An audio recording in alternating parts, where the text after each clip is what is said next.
Welcome in, everybody, to Mavs on Deck for our regularly scheduled time at 6:50 here from Medicine Hat, Alberta. Sorry we couldn't bring you a broadcast last night, first of all. That game rained out against Saskatoon. We do not have a rescheduled date quite yet. There's still some things being figured out. Disappointing we couldn't play baseball on Monday, especially because that was a makeup game prior. But now we draw our attention to tonight's game and our focus to the Lethbridge Bulls, who are in town for the second and potentially final time this season unless these two meet in the finals. And in their first matchup, the Mavericks were dominant.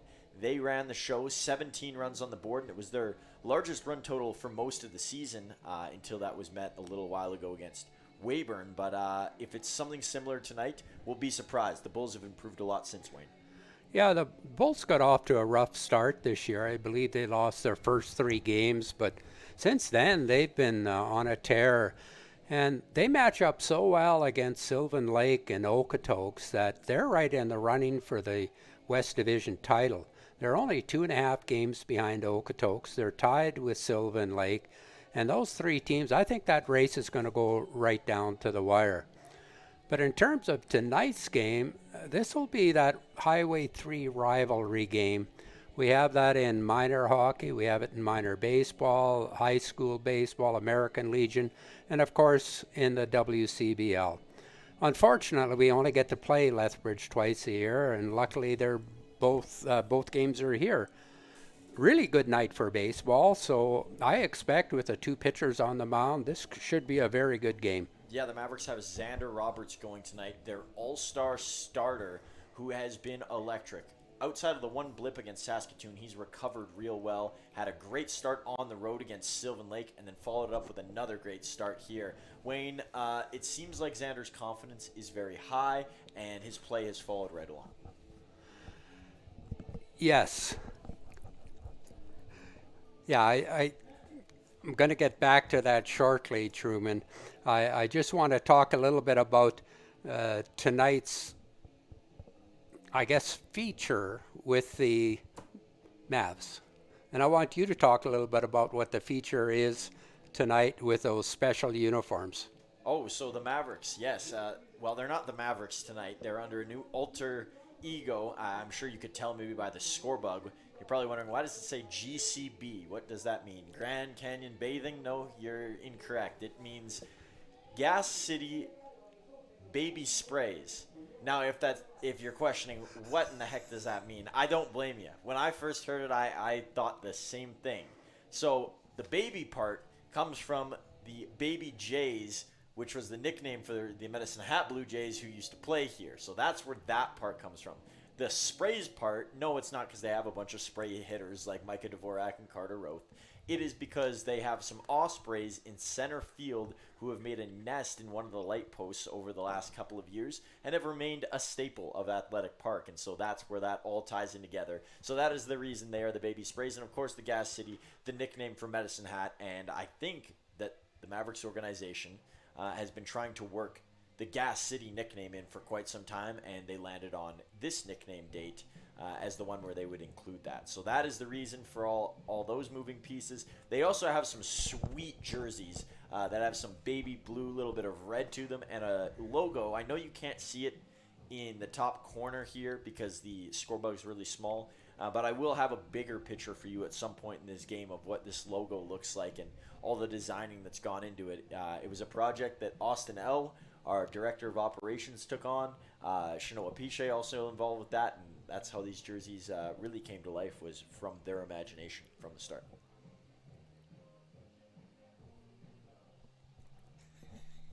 Wayne has no comment on that. No, I like the uniforms. I think they're something really different. We've had camo uniforms. We've had the uniforms that they wore the last couple of times. They were a reddish camo. Quite a few years ago, we had the green and yellow camo tops, which were kind of a symbolic thank you to the Armed Forces base that is just outside, and everybody wore military uniforms for a game, and that was kind of neat.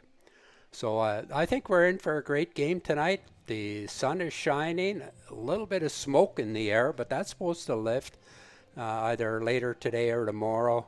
The temperature got up to 20 degrees today, so it's a very pleasant evening for a baseball game. It should be, and we will be back with who's playing in said baseball game in a moment's time.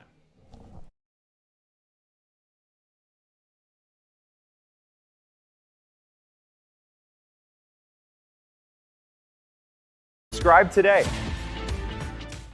Hey baseball fans, make sure to stay up to date with your favorite teams across the league by subscribing to the WCBL YouTube channel right now. We have tons of free coverage for you over there, including daily highlights, full archived game broadcasts, daily game day previews, plus 2 weekly shows including the WCBL Report with myself and Joe McFarland every Wednesday, and also the WCBL Game of the Week pregame show leading right up to game time every Thursday night. It's all in one spot, the WCBL YouTube channel. Subscribe today. Hey baseball fans, make sure to stay up to date with your favorite teams across the league by subscribing to the WCBL YouTube channel right now. We have tons of free coverage for you over there, including daily highlights, full archived game broadcasts, daily game day previews, plus 2 weekly shows including the WCBL Report with myself and Joe McFarland every Wednesday, and also the WCBL Game of the Week pregame show leading right up to game time every Thursday night. It's all in one spot, the WCBL YouTube channel. Subscribe today. Hey baseball fans, make sure to stay up to date with your favorite teams across the league by subscribing to the WCBL YouTube channel right now. We have tons of free coverage for you over there, including daily highlights, full archived game broadcasts, daily game day previews, plus 2 weekly shows including the WCBL Report with myself and Joe McFarland every Wednesday, and also the WCBL Game of the Week pregame show leading right up to game time every Thursday night. It's all in one spot, the WCBL YouTube channel. Subscribe today. Hey baseball fans, make sure to stay up to date with your favorite teams across the league by subscribing to the WCBL YouTube channel right now. We have tons of free coverage for you over there, including daily highlights, full archived game broadcasts, daily game day previews, plus 2 weekly shows including the WCBL Report with myself and Joe McFarland every Wednesday, and also the WCBL Game of the Week pregame show leading right up to game time every Thursday night. It's all in one spot, the WCBL YouTube channel. Subscribe today. Hey baseball fans, make sure to stay up to date with your favorite teams across the league by subscribing to the WCBL YouTube channel right now. We have tons of free coverage. Canadians find the extra space they need to grow and to create new memories. Sentinel Storage. Buy Canadian, store Canadian. For more than 40 years, we've been there, helping Canadians find the extra space they need to grow and to create new memories. Sentinel Storage. Buy Canadian, store Canadian. For more than 40 years, we've been there, helping Canadians find the extra space they need to grow and to create new memories. Sentinel Storage. Buy Canadian, store Canadian. For more than 40 years, we've been there, helping Canadians find the extra space they need to grow and to create new memories. Sentinel Storage. Buy Canadian, store Canadian. For more than 40 years, we've been there, helping Canadians find the extra space they need to grow and to create new memories. Sentinel Storage.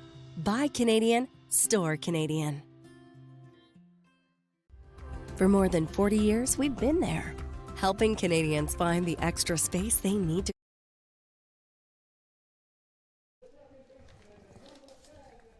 Well, we've had 2 days away from the ballpark here in Medicine Hat, but we return to Athletic Park, and so do the Mavericks, or shall I say, the Gas City Baby Sprays, the new identity that the Medicine Hat Mavericks will take on for 3 home games this year, and tonight, the first of that era. On the other side, a team who has really started a new era since they last played here, and that is the Lethbridge Bulls. They have been on a tear through the West Division and are near the top, only chasing the Okotoks Dogs and in the heat of battle against the Sylvan Lake Gulls as well.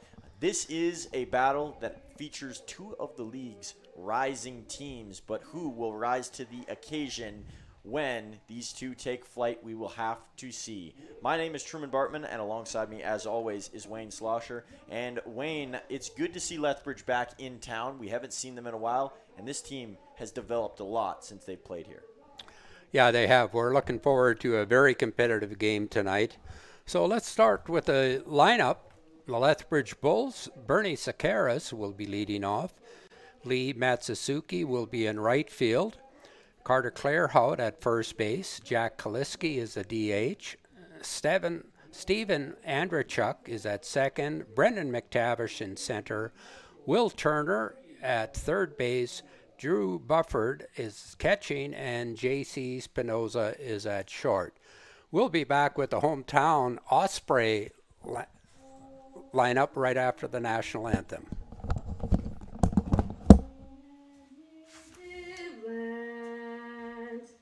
True patriot love in all of us command.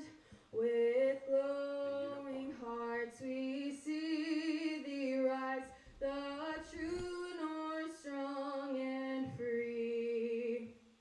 From far and wide, O Canada, we stand on guard for thee.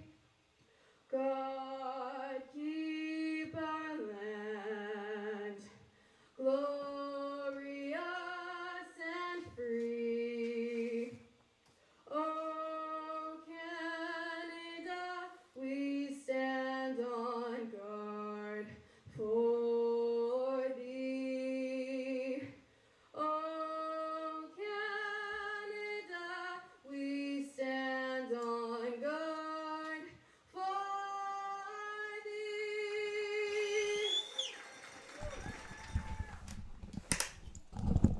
And I'll send it back over to Wayne for the Medicine Hat Mavericks, or shall I say the Gas City Baby Sprays starting lineup. Yes, leading off is Jeremy Freeman Jr. He's in center field. Aaron Volcano in right field. Tyler Benesti at third. Carter Roth at second. Johnny Volcano at short. Adam Volcano in left field. Evan Morrison at first base. Jaden Babiak is the DH. And Jamel Chabot is catching tonight. The umpires for tonight's games, the crew chief. And behind home plate is Ron Shuchuk. Someone we haven't seen before at Athletic Park this year is at first base, Barrett Fleck. And at third base, Mike Richards. Truman, tell us about the pitchers. Well, let's take a look at who's on the mound for the Mavericks. And we mentioned this in the pregame show, but it is Xander Roberts, their elite 2025 WCBL All-Star, who rides into this one with 4 wins on the season, a 3.73 ERA, which has been lower at points in the year, but after that game against Saskatoon rose a bit, still in relatively good company, and 23 strikeouts. He's not among the highest totals within the WCBL, like a Tristan Harley or a Luis Diaz or a Weston Walls, but he is effective when it comes to striking out batters, and the Bulls will have to have a good eye tonight, and there are some players within their lineup who do have good eyes. Bernie Sakaras has the best batting average in the WCBL this season among qualified hitters, and he's leading off tonight. He's going to be one. He didn't play here last time against the Baby Sprays, but he will be one they got to watch out for come tonight. So Roberts will get warm here, and we got an exciting broadcast for you tonight. Of course, we're going to highlight the Bulls All-Stars. They've been highlighted a lot. We're going to have our communities and universities segment, as always, and then a couple nice features that I'm sure you'll enjoy, and, of course, head-to-heads, which we always have. And I got some trivia for Wayne that is All-Star related in the MLB. So, Wayne, you do have a hint to what it is. I want to see how you'll fare, but we'll get to all that later in the game. And, of course, we'll get to see who's going to pull ahead later in the game, as well as that one thrown down to short where Johnny Volcano will tap it, and Roberts will get ready to face Sakaras. This game is starting right on time at 7:05. We usually don't see it hit right on time, so that's a good note to start off the day. An important game for both teams. Lethbridge want to get ahead of Sylvan Lake. They want to catch Okotoks. And Medicine Hat have Regina Red Sox right on their tails. Only 2 games behind the Gas City Baby Sprays. And the Regina Red Sox themselves getting ready to go. Lots of games around the WCBL that we'll keep you updated on. Okotoks, Saskatoon, Moose Jaw, Weyburn. And, of course, Weyburn Weyburn will play Swift Current tomorrow, so those two get the off night tonight. Really the only two outside of Sylvan and, of course, Fort Mac, they also get off days. So while those other games get started, we are already into one here. It's a 1-1 count as Roberts works against Sakaris. He's going to miss there, and it'll be a 2-1 count. Mavericks infield pretty much back to normal here with Venesti parked up at third. Volcano back in at short today. Roth back over to second. He played short in his last game here. And Evan Morrison firmly at first. Roberts, the counts of 2-2. Sakaris being patient in the box. Sakaris going to send this one down towards Roth. He's got it in his mitt, and it's over to first. And for Roth, a tough end to last game as he let one go through the wickets. And the play after, he stepped up to the plate and launched in a single. Obviously, the Mavs didn't get the result that they wanted against the Moose Jaw Miller Express, but it's good to see Roth make an early play here, and he's also got the base hit to give him some confidence heading into this one and shake off some of those cobwebs from his last outing. Yeah, lots of people remember the last play in that game, but there were a lot of other plays that happened or didn't happen that could have swung it in the Mavs' favor. That pitch is going to hit to Matsuzaki. Not sure if I'm 100% right on this, but I believe Lee Matsuzaki hit a home run last time he was here, or he had a big hit at least. We know he's a gamer near yes, the top he of the did. lineup. Yeah, he did hit a home run. And another fellow hit a home run. There was 2 home runs that Saskatoon hit. Saskatoon. I'm sorry, the Lethbridge Bulls. got it. Still have Saskatoon on my mind. Well, when you skip a day like that, you're kind of still in the mode of focusing on that team. And for the Mavericks, they've obviously directed their attention there, but had the extra off day instead. And it probably is tricky when you prepare so hard for a game and then you don't actually get to go out and see the results that could be. Counts 2-2 to Matsuzaki. Both of Roberts' first 2 counts have reached it, and there's his first K of the night. So Roberts pitching well through 2, and now he will invite up to the plate Carter Clairhout, named an all-star this year, veteran in the league, and he's a real good 3-spot hitter for the Bulls. His game has continued to trend upward, and he'll be a big name for them come playoff time that they can rely on to churn out results. He's got 7 home runs on the season, 28 RBIs. Roberts working fast and getting a quick swing there from Clairhout. You know, looking back on the last 2 days that the Mavs had off, I think it was great timing. They had played 11 games in 12 days, and I don't think that those 2 days are going to make them rusty or anything. I think it was a good break for them. Not getting any breaks here are the Bulls. Roberts firing from all angles. Here he comes with another one. And a swing and a miss by Clairhout. Chabot down over to first base. The play is made. A 1-2-3 first for Xander Roberts. 2 strikeouts, and that is why he is among the elite of elite in the WCBL. The Bulls, they're going to have a long day if Roberts is rolling like he showed early on. We'll be back after a quick word from our sponsor.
And let's check in with who is on the mound for the Lethbridge Bulls tonight, and it is Jacob Hagman. 3 wins on the year for him, trailing Roberts by 1. Their ERA is similar, a 3.80 for Hagman. He's got 18 strikeouts on the year. So numbers-wise, these two starters are in very similar company. Hagman not getting an all-star nod, and that is because there is a 3-headed monster within the Bulls organization that is nobody's friend around the league. Levi Abbott, Brett Getz, and Maxim Marakovic.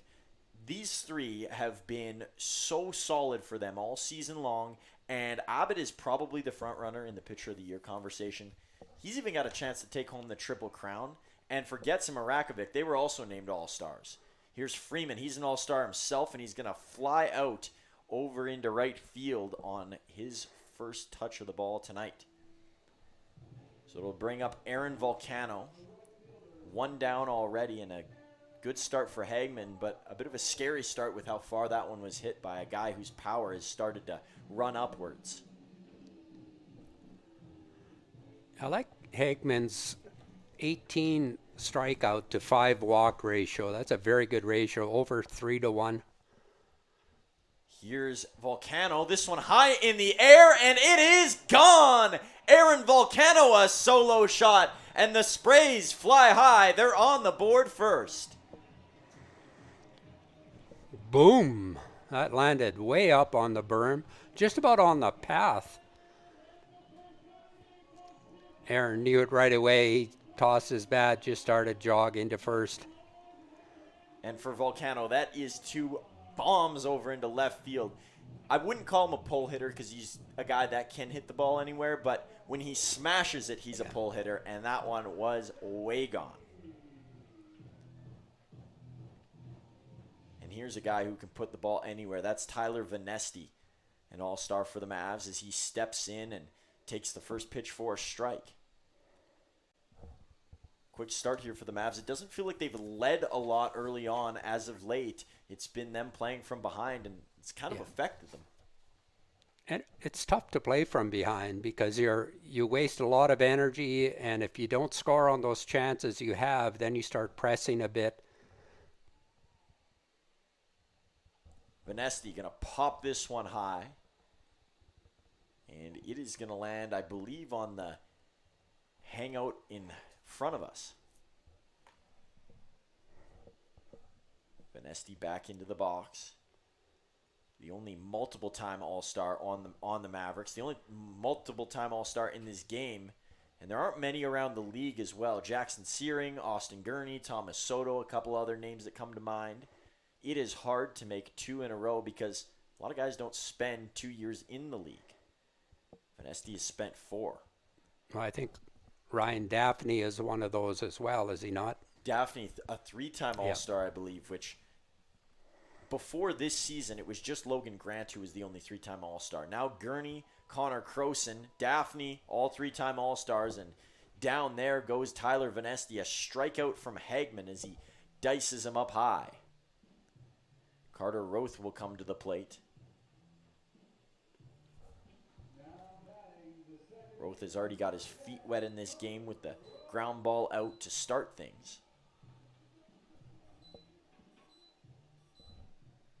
And with the long red sleeve, you know, those jerseys look real sharp out there. He's got the red socks as well to match with it.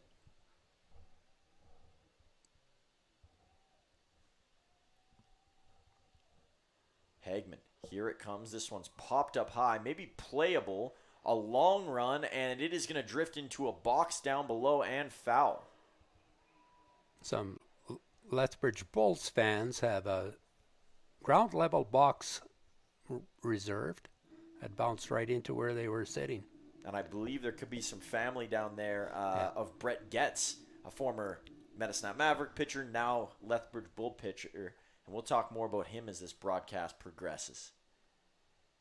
Here comes Hagman. The lefty pitches. This one's hit into orbit, and it will stay in the park in center field. It's going to be caught for out number 3, but the Baby Sprays, they are on the board in this new era. 1-0. Aaron Volcano puts it over the left field fence, and they are in front through 1. We will be back after a quick message from our sponsor.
Jack Kaliski, the power-hitting DH, batting in the 4 spot for the Bulls, starts off inning number 2.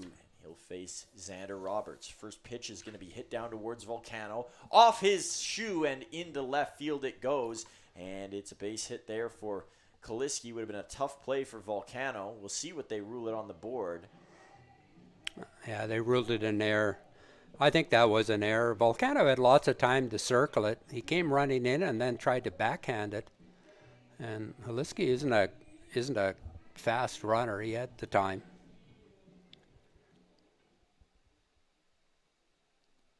And in right after Kaliski, getting ready to hit for the Bulls, is Steven Andrechik. And that one is going to click for a strike.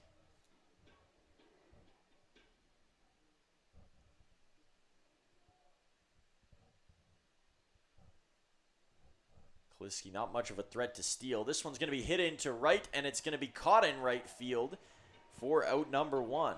Nice play over there by Aaron Volcano. He gets a great jump on the ball. He's going to be an all-star one of these years. Unfortunately, this is his last year in the league because he's aged out, so... Oh, he might be an all-star, postseason all-star. Very well could be. Because he's up to, 6 home runs now, I believe? 5 or 6 home runs? Yeah, he's climbing up the league standings. He's not quite in Menard Morrison territory, but he's got a healthy dose. Could be a double play here. Volcano all on his own, makes quick work of it. And the Mavericks, they are making quick work of this game. 3 up, 3 down. And you don't see that often, but, they'll take it on their end. The Bulls have some work to do offensively, and I guess some work to do defensively as well, as they currently trail by 1. I think Johnny liked that opportunity to avenge from the air. He was able to get the double play. Good for him.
So Johnny Volcano comes off of a solo double play and up to the plate to face Hagman. Going to take that one low for ball one.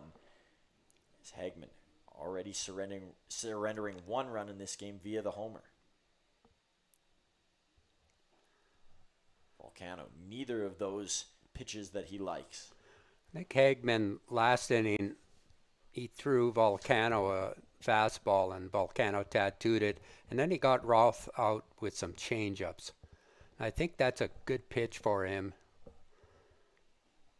Hagman from Quitlam, BC. Of course, a guy that started the year with the Mavs. Graham Stack was from Port Quitlam.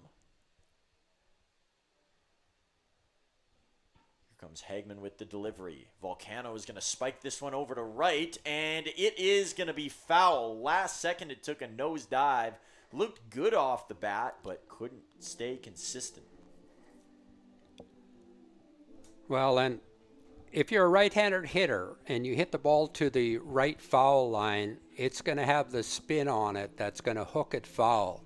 And that's why right fielders with a right-handed hitter have to try to overrun that ball just to make the catch, because it's got the spin that'll take it to the foul territory. Volcano going to try the same route again, and this one also going to go foul in almost the same spot.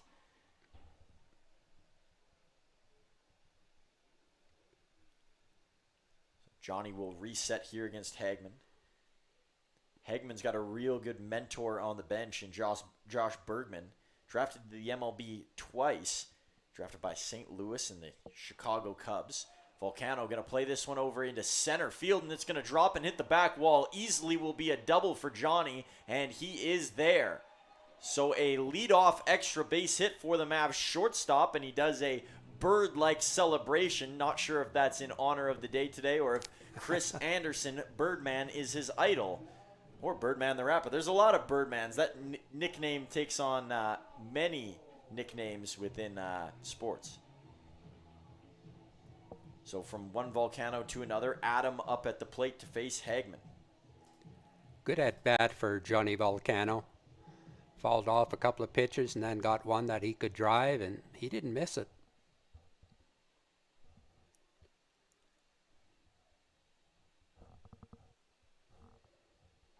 High one to Adam Volcano for ball one.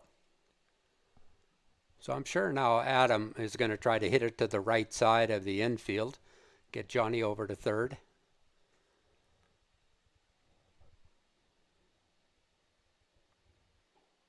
Another one in that same spot for Hagman. He's not able to pull the ball down. And now on a 2-0 count, Adam just might look to drive Johnny in. He might think, if I get that fastball middle in, I'm going to tattoo it to the left side. And we know how much the Volcanoes like their fastballs. That one high again.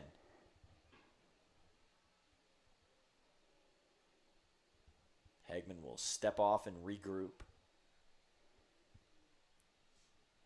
One more note about Josh Bergman, as we talked about him before. He sometimes does the color commentary for the Lethbridge Hurricanes when they need. Of course, that's their WHL hockey team, and off to first base goes Adam Volcano.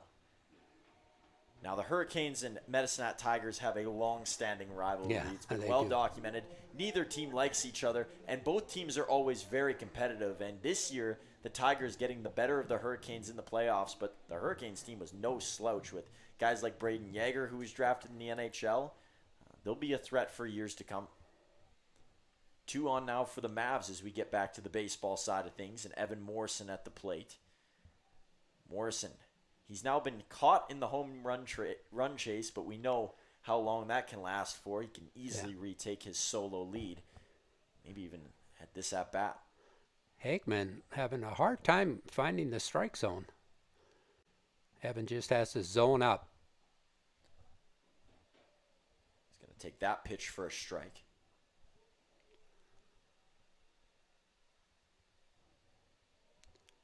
Big hole between first and second for Evan. The only thing you don't want if you're Morrison is something on the ground, and the Bulls would love that as he holds back. Talk about turning points in a game early on. A ground ball double play would be that for Lethbridge. Well, Evan wants to pull it to the right side.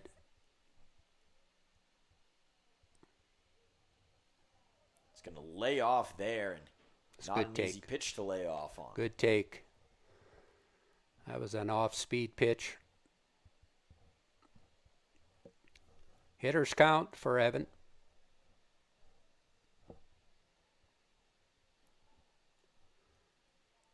Long wait from Hagman. Here comes the pitch, and this one is bombed over into right field.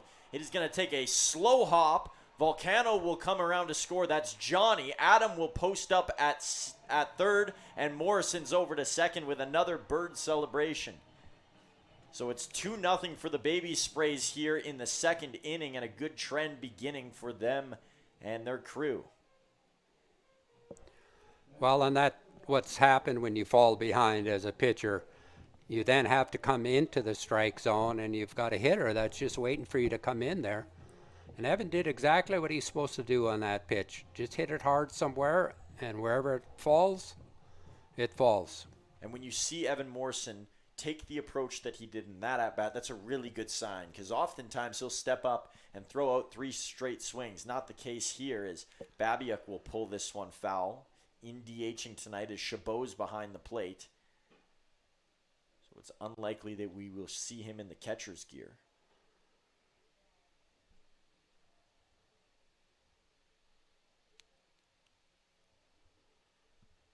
No out still for Hagman and his group. This one fouled off to the left side this time by Babiuk. Middle infield is playing back.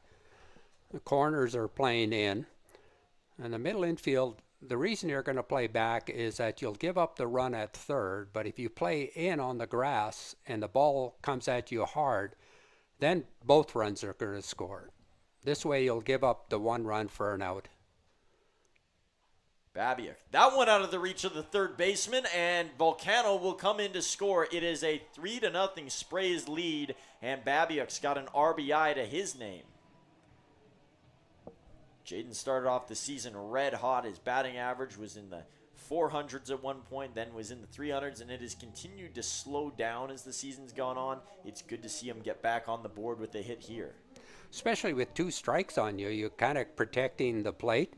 That pitch didn't look like it was a strike, but Babiuk likes going the other way, and he just stuck his bat out and hit it over the third baseman. Good at bat for Babiuk.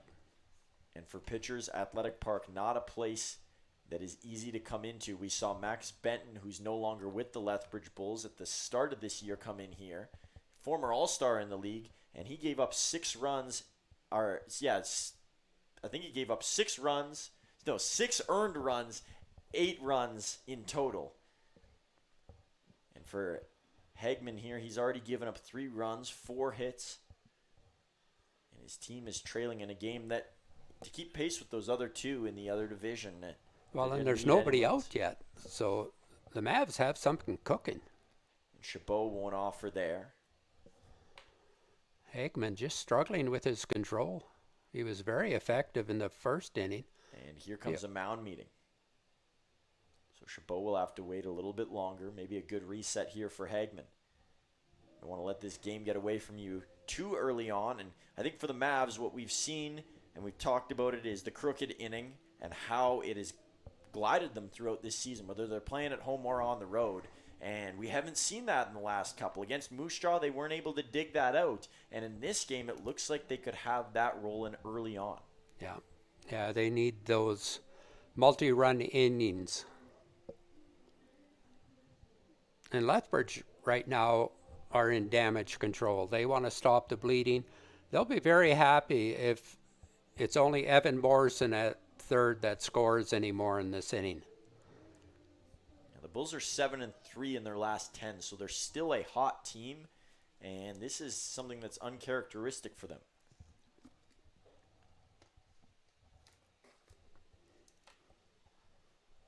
Bulls went 36-20 last season, and you would think that they're going to be around that mark again in 2025.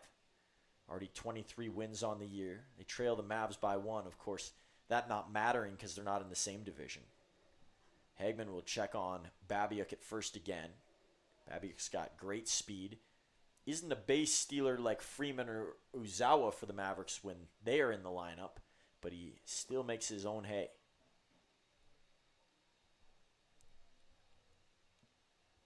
Hagman, another look down there. Babiak will step backwards and stepping on this one and sending it a long way down there, but foul is Chabot.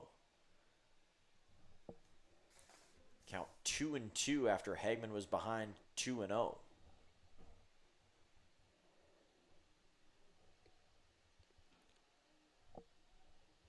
Chabot back into the batter's box. Jeremy Freeman Jr. waiting on deck. It's a good spot to be in the lineup if you're the Mavericks with nobody out. You're going to see the top half pretty soon here. And with the pace that Freeman's been playing at, that's the kind of guy you want in the batter's box.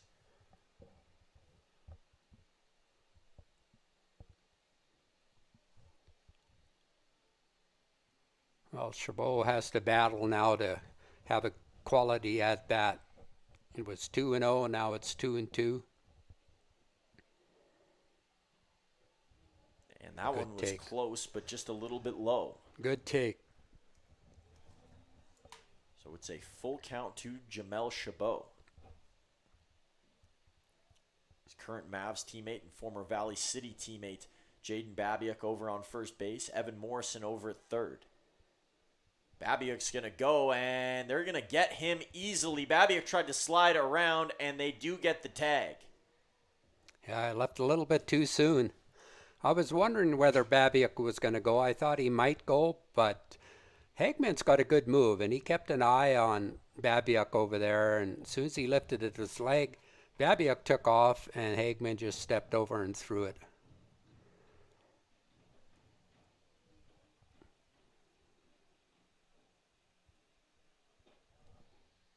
That pitch is going to miss to Chabot, and he works himself a walk.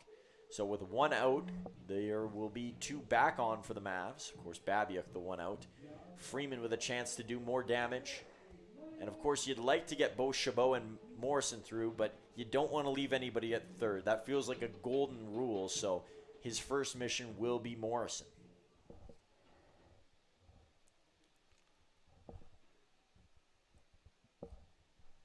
Hagman would be happy with just giving up two after what has gone on here. Freeman is going to smoke that one into left, and it is off the wall. Awfully close for Freeman. Morrison in to score. Chabot back to second. That had the power to get all the way there, just not the height. I wasn't watching Chabot on that, but I thought he should have made it to third if he would have went halfway. But I think he didn't. I think he might have tagged up. But, yeah, that because Freeman was 3/4 of the way down to second, and he had to pull up because Chabot pulled up, and Freeman had to hustle back to first. But good at bat for Freeman. Another RBI. Volcano in at the plate. The Mavs now leading 4-1, or 4-0 rather, as Volcano will foul this one off. 3 runs in this inning alone. 2 Volcanos, Morrison, those are the players coming in to score. Now we got a Volcano at the plate. Hagman, long stare down, goes into the glove, and he's ready to pitch. Here comes the throw, and it's going to be low to Aaron. Tyler Vanesti waiting on deck. He's looking for some revenge after a strikeout in his first at-bat.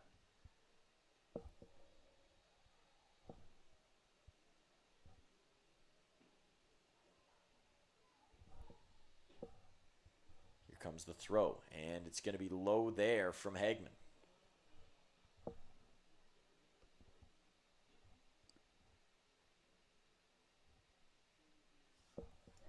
I've got actually 4 runs, not 3. And the scoreboard only shows 3. Volcano. This one is sent high. Should be playable over in right field, and the play is going to be made. So there is out number 2. Fly out for Aaron, and now it'll bring up Tyler Vanesti with 2 still aboard for the Mavericks.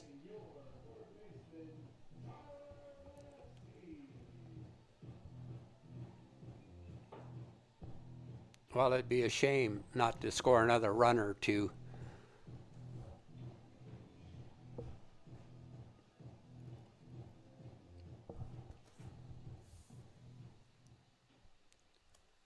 Venesti, couple of twirls, he's into the batter's box. Hagman getting ready on the other side. Quick look over to second. Here comes the pitch. Venesti will hold off, and he's smart to do so. That's ball one. Hagman throwing a lot of off-speed pitches. He's not coming in that much with the fastball.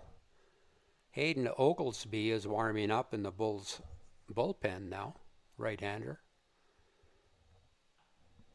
Venesti going to hit this one down. A bouncer towards first, and the play is going to be made by Clairhout. That is out number 3. But speaking of 3, the Mavs get 3 runs in that second inning of play, and they now lead 4-0 over the Lethbridge Bulls early on. The Bulls playing catch-up here on the road, but they're a team that is very capable, so stick around as we see if they're capable of coming back.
Top of the third inning as Xander Roberts back to work on the mound.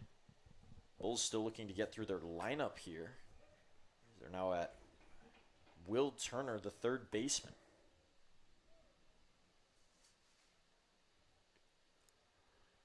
Turner's first matchup here against Roberts. He's going to take that pitch for a strike from Calgary, Alberta. So about 2 hours or around that away from where he plays in Lethbridge, 3 hours away from Medicine Hat. So all 3 communities are relatively in the same area. If you grow up in one of those 3 communities, chances are you've played tournaments as a young kid growing up around. There's a swing and a miss, and boy, is Xander Roberts working right now. We talk about the modes that a player like Luis Diaz has gotten into, or Diego Centella, Ryan Harney a night ago against Moose Jaw, where it seemed like nothing could touch his bat. And is Xander Roberts in the middle of one of those right now? Yes, he is. Good fastball on the hands of Turner. 2 pitches were there, the first and the third. It's Drew Bufford, the catcher. He's going to foul this one way over into right. And it hit a kid over by the wall. Hit him in the back, I believe, did it not? It looks like it. He is okay, just so we're aware. Just on the side, on his hip. Yeah, some of the Bulls players are going down to talk to him. Nice of them to do that. Yeah, he's showing him his war wound. And they're going to put a little pause over here. Everybody looking that way. And Shuchuk keeping a pause on it at the plate, and he's right to do so. I think they've got everything figured out down there now, and we'll get back to the action. This one is going to be hammered through the gap, and it is the first hit of the night for the Bulls, and it goes to Drew Bufford. So one on for one of the best names in the WCBL, at least one of my favorites, J.C. Spinoza. Just rolls off the tongue real well. If only everyone could pronounce it as well as we can in the broadcast booth. Spinoza, the righty, in against Roberts, 1 on. This is key for the Bulls to get one back in this inning as they trail behind. Our in-house score clock still not fixed with the correct score of 4-0. See if it reaches that point at any point. Yeah, that's. Fans are probably wondering. Some of them are thinking, I thought we scored 3 runs that inning.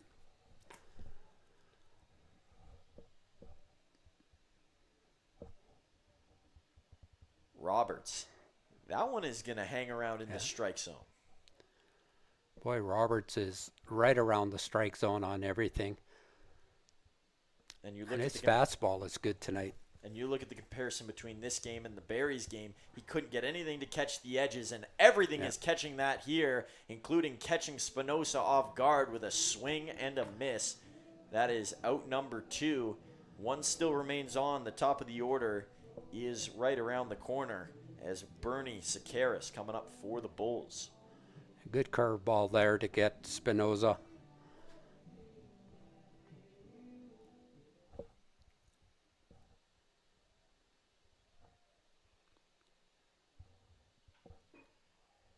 This one's going to be planted over into left field a long way, nearly to the warning track, but it is made. So another quick 3 outs for the Mavericks defense and Xander Roberts. 1 left on for the Bulls as traffic on the base path has been hard to come by on their end.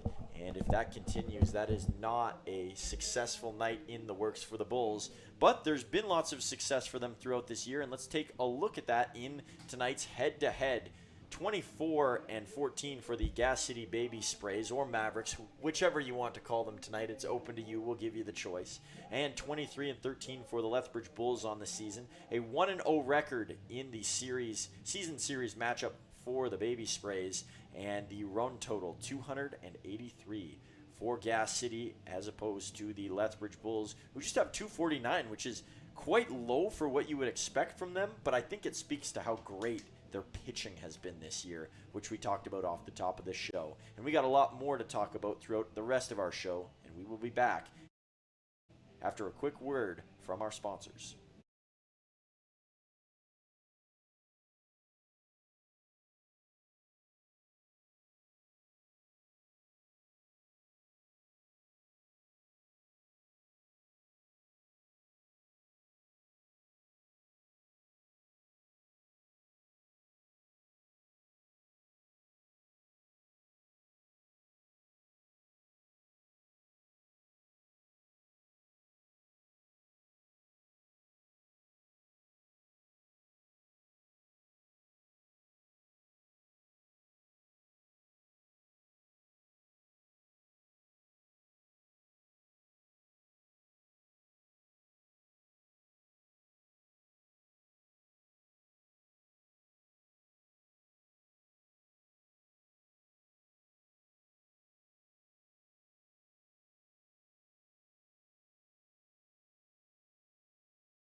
Carter Roth is up to face Hagman.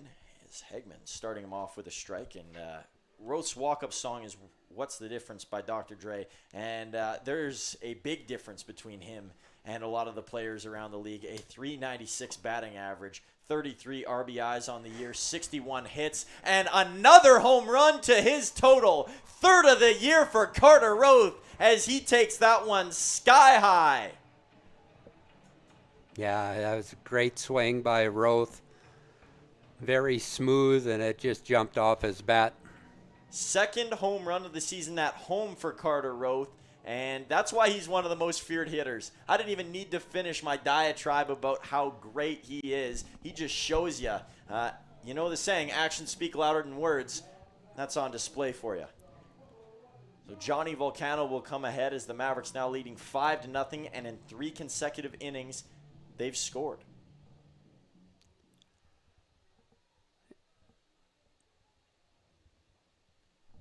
That one hammers the middle of the strike zone. Good pitch there from Hagman, but it hasn't been a good night overall, and it might be the end of Hagman's night pretty soon. This one going to be hit into right field.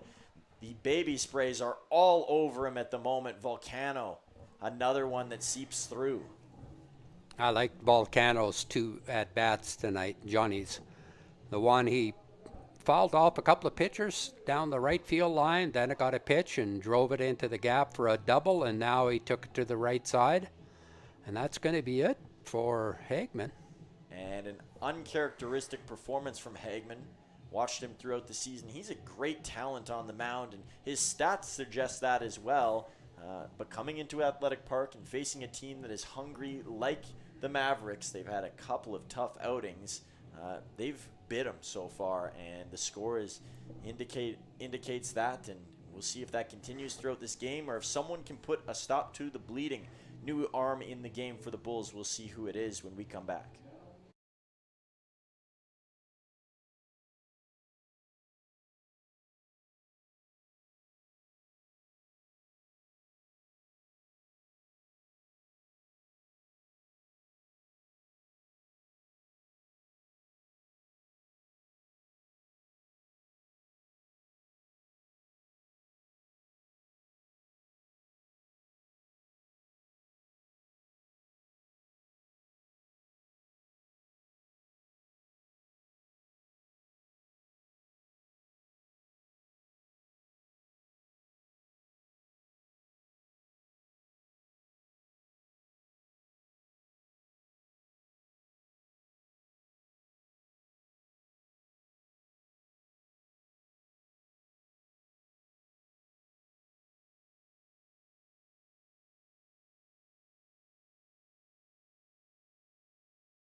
And with a new pitcher in the game, there is one on for Adam Volcano. Johnny Volcano is the one on first, and Hayden Oglesby is the pitcher on the mound. We'll see if he can have a better start to his day than Hagman did. And we'll get the line score at Hagman in a second, but it won't be pretty.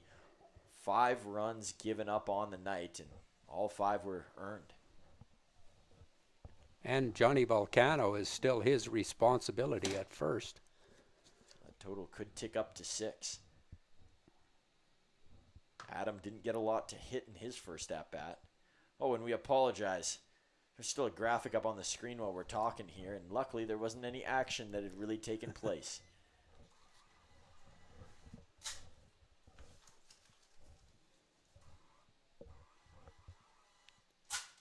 Behind is Oglesby. It's 2-1 to Volcano. And Volcano, this one hit hard up the middle, and it's going to go over the center fielder's head. Misplaying it there was McTavish. Johnny Volcano is going to be around third, and it might be a triple here for Adam. He's going to slide in. He had all day long, and now it is a 6-0 Mavericks lead, and Adam Volcano steering his way around the bases.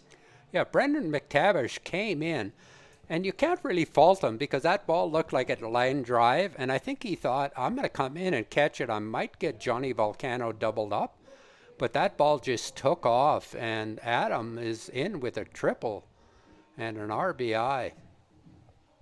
You know, there's been more triples than usual this year at this park. I think we've seen Carter Roth have one, of course. Yusei Ozawa with that energetic one to start the year. Jeremy Freeman Jr. Evan Morrison had one a couple games back, and now he's up at the plate. His first taste of Oglesby. Well, all of those Volcanos can run, and I was watching Adam, and he was in another gear. Swing and a miss there from Morrison. He's quickly behind 0-2.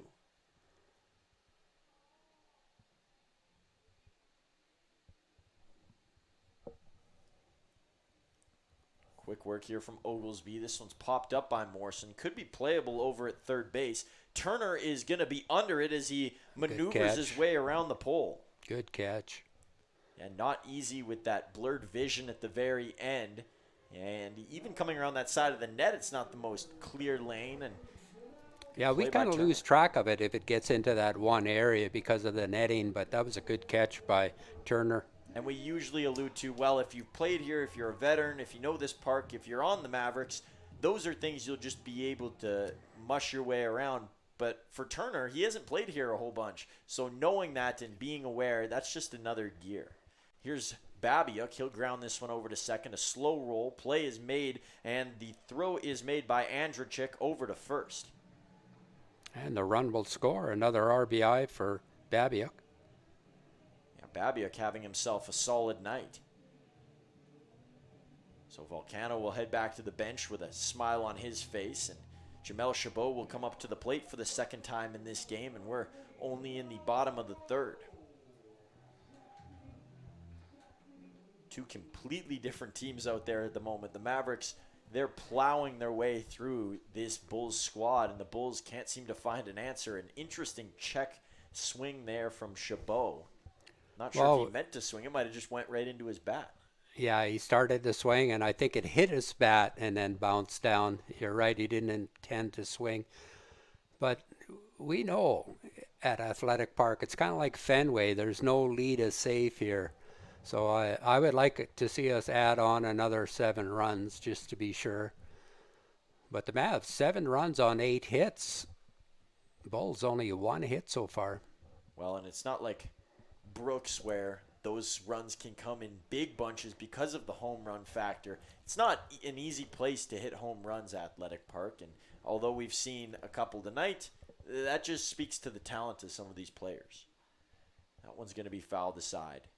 And the Mavs will have to pry their way around some of these big Lethbridge players. You look at Jack Kaliski. He can hit the long ball, and he's going to be hungry to get one with his team down. Well, coming into tonight's games, the Mavs had hit 40 home runs, the Bulls 28. So the Mavs have showed the more power between the two.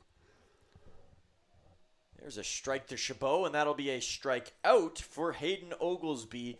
But the Mavs, another 3-run inning. They have not had that big number yet, but they've had many numbers. 3-3 and 1 in the first. That makes it a 7-0 ball game. 8 hits on the board as well, and it's been a run away. Can the Bulls run and catch right back up? We'll have to see. It's going to be a tall ask, and another tall task that the pitchers around the WCBL have been given in the last couple of years is Tyler Vanesti. We wanted to put a fun play on the baby spray name, so we got a baby spray chart for you. Yes, it's corny, and yes, I came up with it, but you can make fun of me or whatever, or you can praise me for my smarts, but Tyler does put the ball anywhere. I know it doesn't show that he's pulling it as much. It's so funny to look at this because in his early years of being a Maverick, Vanesti was moving everything to that right-hand side. And we take a look at this chart, and lots up the middle, lots into left, and of course that one into deep center as well that's almost out of your screen. He's a guy that it doesn't matter what pitch, it doesn't matter where it needs to go. He finds a home for every ball, and usually it's in a place where his team is able to use it. So that's a little bit of a look, an in-depth look at Tyler Vanesti and why he's such a good hitter in this league, and a little fun twist on it as well on this new era night.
Matsuzaki, for just the second time this evening, steps into the batter's box, and he's going to send a ground ball, hopped into Roth's glove, and there's out number one. Wayne, you mentioned something that is so true in last game against Moose Jaw, and that's that ground ball pitchers are really, really good pitchers. And when they're on and they're generating slow ground balls like the one you just saw, they're in a different gear, and Roberts has done that all night. Nothing up high and not a lot into the field. Yeah, if you keep your pitches down, you get ground balls. And ground balls are singles in baseball. The fly balls are doubles, triples, and runs. And you could see Hagman got his ball up a little bit, and there were home runs, there was triples, doubles, and that's the difference in tonight's game. Xander's keeping his pitches right down, and he's using a good variety of off-speed pitches to keep the hitters off balance. And Clairhout has been trigger happy so far. He's swung at all 5 pitches that he's faced. And he's down behind 0-2 here. See if Roberts goes off-speed again, gets him leaning. Here's the pitch. That one going to bounce in the dirt. And he tried that one way out in front. Roberts now back to the mound.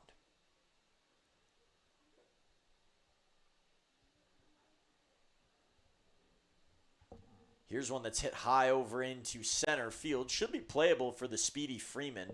A long way to get into that ball, but he makes it for out number 2. Boy, he got a good jump on that ball in center field. As soon as the ball went up, Freeman was just galloping towards second base. And in a smoky night here at Athletic Park, the lights already coming on. I know you can't see that from your camera view.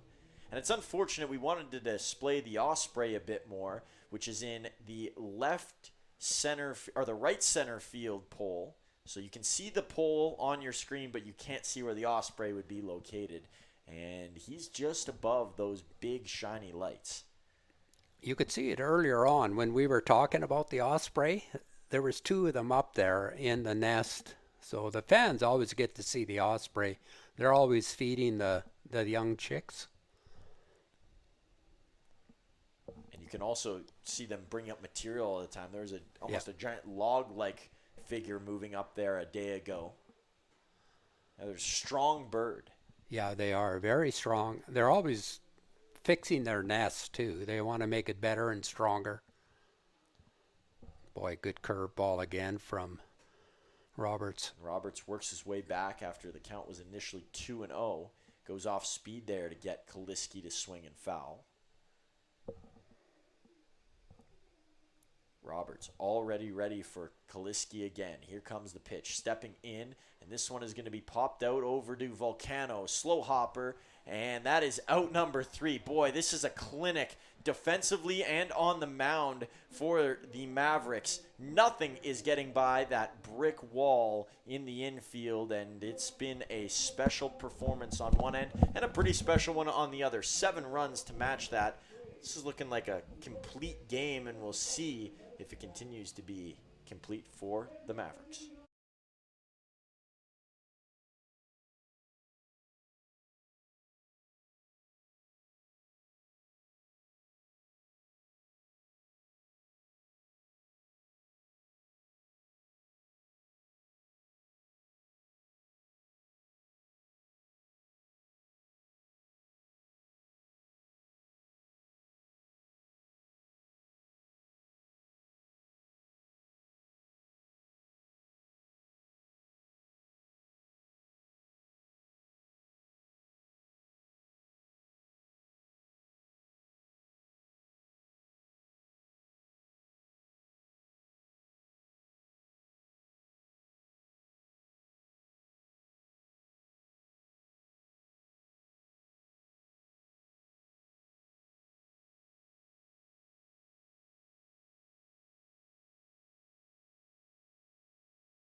So it has been 2 worlds here in Medicine Hat. The Bulls, no runs over their first 4 innings, and the Mavs over their first 3 have only scored runs.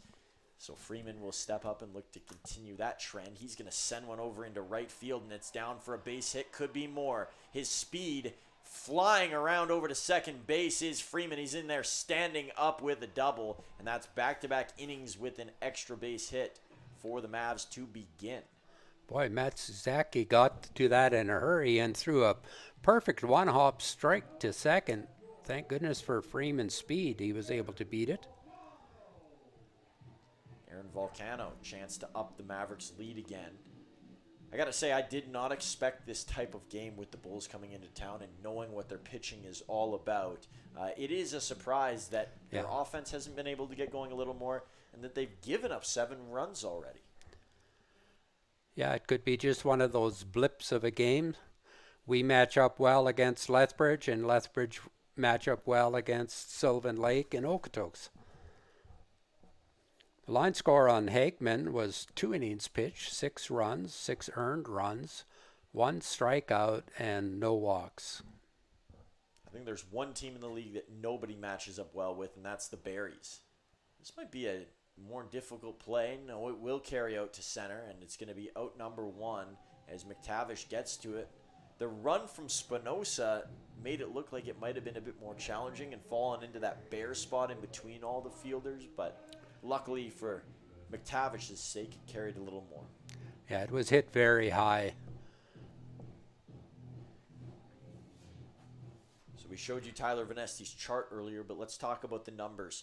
A .341 batting average this year, 6 homers, 24 RBIs, and one of the more impressive stats, 16 strikeouts and 12 walks. So those in the same area. For a lot of the Mavs, you would expect their strikeouts way more than their walks, but for Venesti, it's one of the numbers that's a lot closer. That one's gonna miss there. He's been hit quite a few times as well this year. He's really up on the plate. He really crowds the plate. He likes the pitch middle in for him, so he crowds the plate, and you're going to get hit more often. Do you have a guess to how many times he's been hit this year without looking at your sheet? I'm going to say 6 times. 10 on the season, 10, which is 5 okay. more than any other Maverick. A couple are tied with 5 hit by pitches. I thought you meant at home. Oh, at home. No, I'm just kidding. You might be right about home. It's actually four more than anybody else. Mikey Dvorak also has 6. Yeah. I think Mikey Dvorak was hit 3 times in one game earlier this year. So it tells you how hard it is to get hit by a pitch. Not that anybody wants to out there. Back to Oglesby on the mound now. Venesti waiting for something to swing at. Here it comes, and that one is going to miss.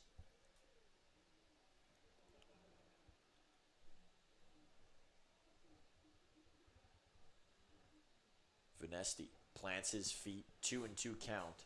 Left fielder is playing very shallow.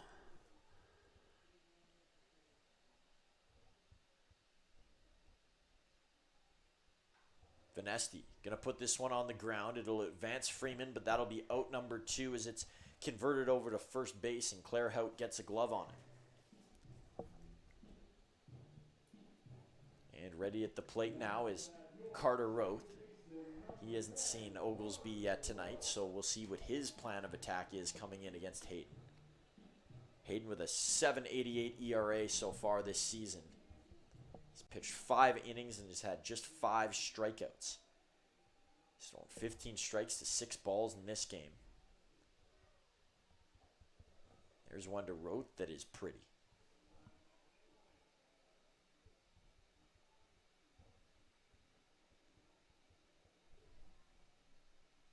Roth on the night so far, 1 hit and 1 run. He sees another strike pass by. Yeah, he started him off with an inside slider on the inside part and then threw a fastball right on the corner.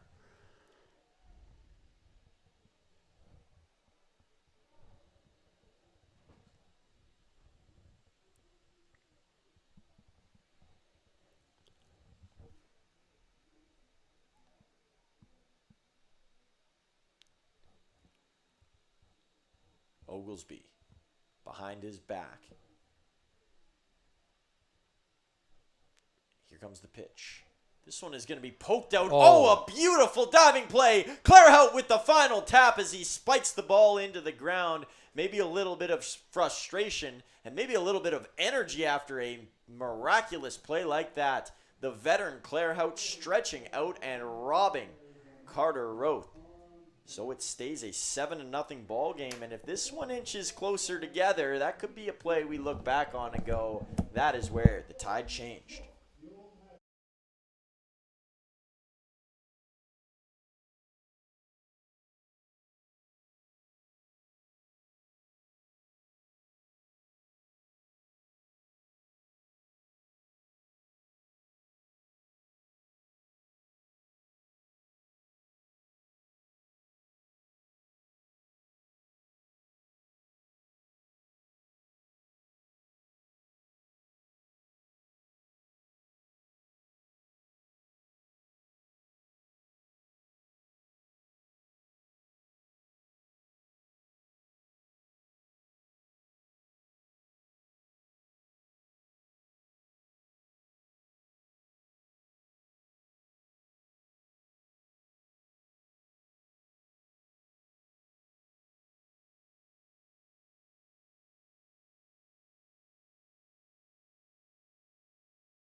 Steven Andrzejczyk is the first batter that Roberts will see in inning number 5. Wow, can't believe we're already there. And it has been large in part to the Mavericks' defensive play. And that man right in front of your screen, donning number 9, Xander Roberts. He's been on cruise control as he sends this one low. Been getting a lot of chases so far this game. This one is going to be hit down to short. Volcano with the broom, and he's going to sweep it over to Morrison at first base. And, you know, that play can be worrisome at times that you overstep the ball. It's not an easy play moving laterally, and he still gets it there. And the bouncer even better to Morrison.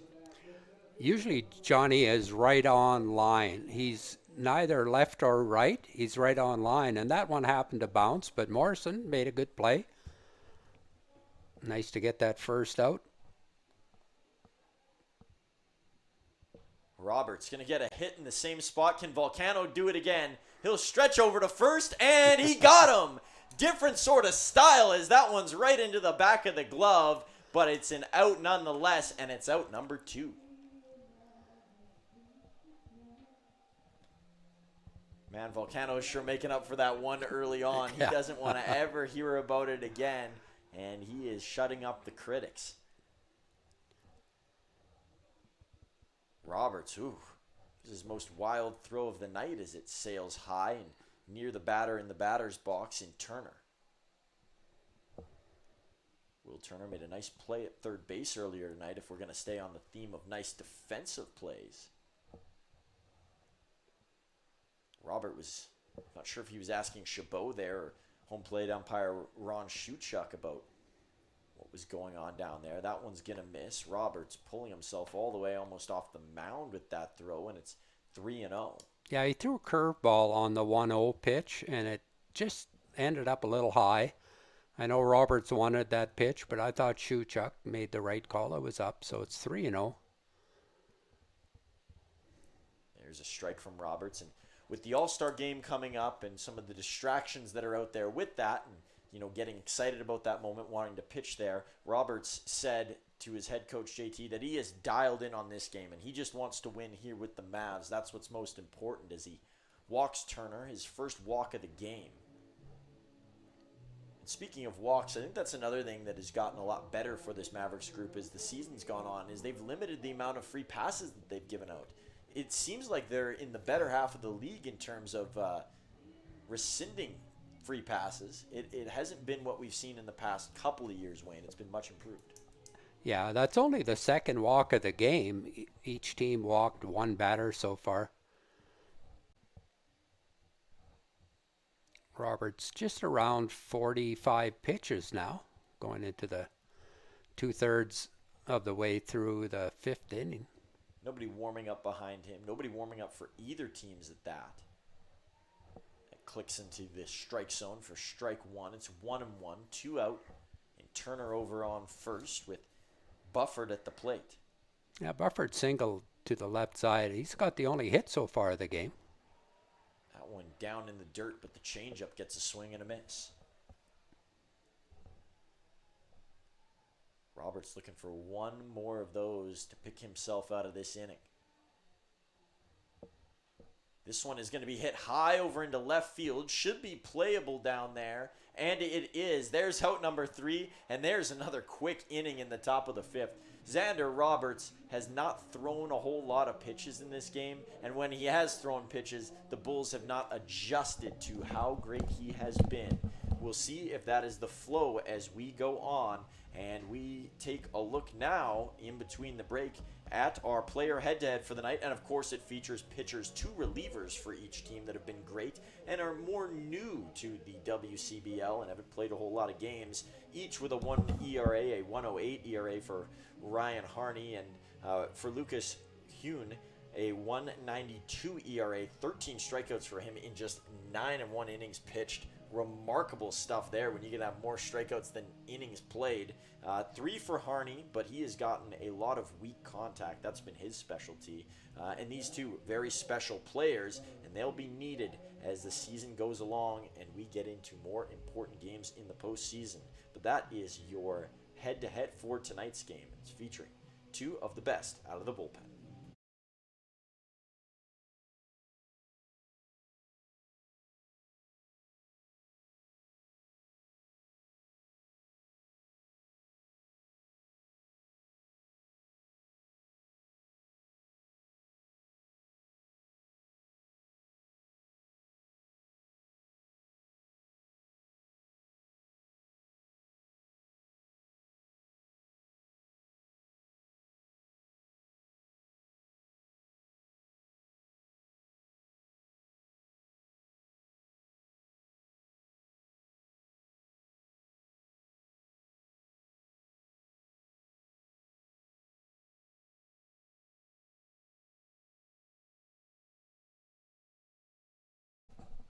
Johnny Volcano has led off an inning before, and he's back to lead off the bottom of the 5th for Xander Roberts. Oh, it has been one of his better nights, and he's had a lot of good nights this year, specifically at home as well, but he is topping himself every time he reaches the mound.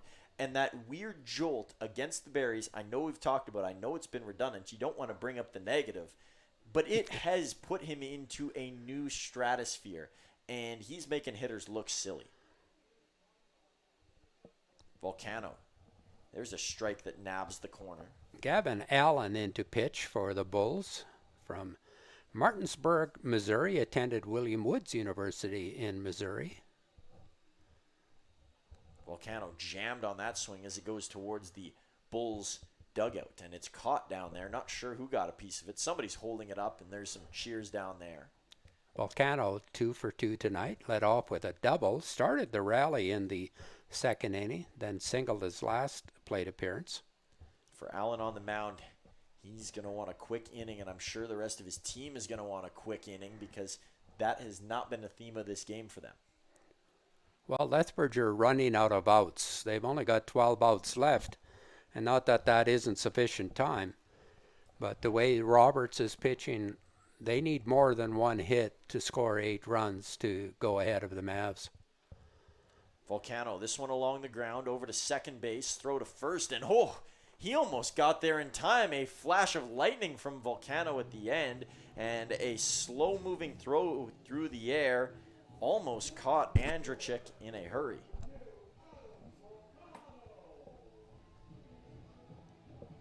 Adam Volcano will get his first look at the new pitcher in Gavin Allen. Maybe a word of advice from his brother Johnny as he walks by. But Adam, boy, it has been a whole different season for him. One, because he's got to play for more than he ever has before with the Mavericks, because he's been here for 3 years. But lately, he's looking like he belongs in this league, and that is a fun sign. Well, the thing with Adam is this is his third at bat, and he's facing 3 different pitchers tonight. So he doesn't get a good look at anybody. Adam will return to the batter's box here. He's behind 0-2. Haven't been a lot of strikeouts for the Bulls tonight. Here's one that hits high.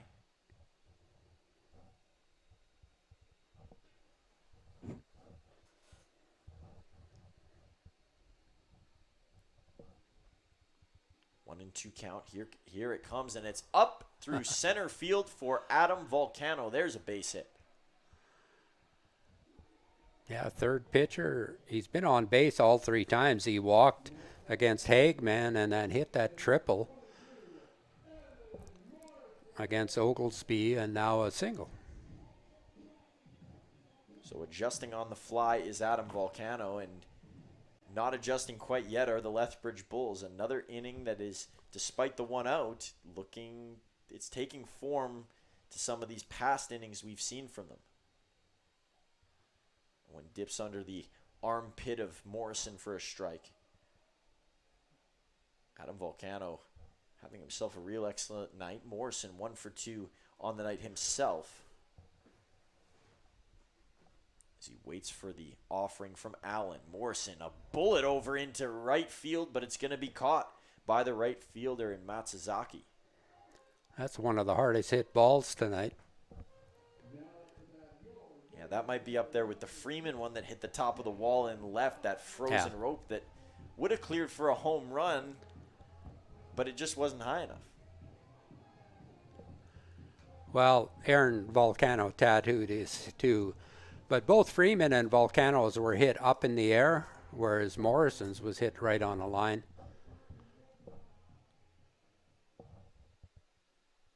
Here comes Jaden Babiak. First time he'll see Allen tonight.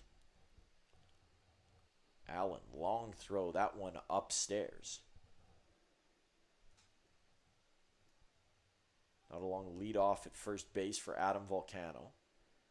Haven't been a lot of chances to steal, and you're not looking to when you're up 7-0 anyways. Babiak will hang tight, not swing at that.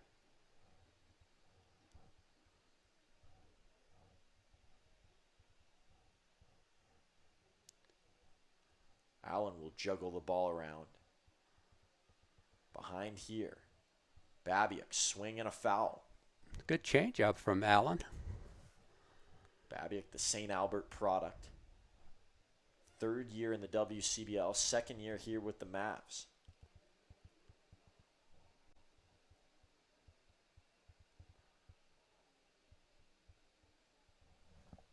Allen hasn't found anything that he likes. Now he does. Babiak waiting on it, and he's going to swing and miss there. This is it for Babiak. Once he's done here, he's really done baseball, and at least in a competitive sense, he's finished his career at Valley City State, and he's looking to put it all on the line here with the Mavericks, leave it all out on the field. So is he graduated now from university? He has graduated. Babiak, looper over into left field, and the play is going to be made in left field, this time by Sakaris. So a 0 on the board for the Mavs. Been a weird trend the last 2 innings after that red-hot start where they had 7-3. But this game is seeping in, and the Bulls, with things at a stalemate right now, can they pull ahead and get back into gear? They're going to need some run support at some point. And we've been asking this question for like 4 innings now. Can we get an answer?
JC Spinoza, just his second time at the plate tonight as he sees Xander Roberts for another time. That pitch is going to be low for ball one. Really haven't seen what Spinoza is made of. We really haven't seen what any of Lethbridge has been made of. They just have had limited opportunities at the plate, and they've run into a hot hand in Roberts.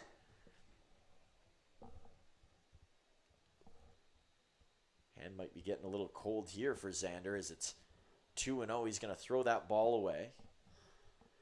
Well, just you start asking now or thinking about, is Xander going to run out of steam sometime in this game and start pitching behind? And as long as he stays in the strike zone, he's going to get outs. Lethbridge might get some hits. They might get a couple of runs, but he's going to get outs. Gets back to it there. See if there's anybody that gets warming up soon for the Mavericks. It is the 6th inning. And, Spinoza took a step forward. It wasn't one of those, I'm sure that it's a walk, but he was hoping that he could grab the call. That was a little late call from plate umpire Shuchuk as well. Roberts going to get this one over into center field. Long way to go. Freeman's going to leap, and he's going to grab it. Oh, what a catch. What's new? Jeremy Freeman Jr., the bunny's on display again as he gets airborne flying into that ball. That ball was hit hard, and Freeman again just took off. Souza was hit, and he tried to run it down, but at the very last second, the only thing he could do was jump. And most often when you jump, it's going to go off your glove, but Jeremy has made some spectacular catches out there, and that's another one. That play embodied everything of a baby Osprey. You know, it doesn't look like the most clean start. There's some rumbling and getting your feet in the right spots off the bat, and then you take flight. Chabot won't even attempt to throw down to first. Good speed from Sakaris, who's got 14 stolen bases this season. He is one that you're going to have to hold on over at first base, and showing you why there with the bunt attempt. Yeah, that'll be a base hit bunt. It was a great bunt. Both Roberts and Chabot went after it, and rather than throw it away, they just held on to the ball, and good decision. Throwing some dirt aside there, it might have been a piece of grass, was Lee Matsuzaki.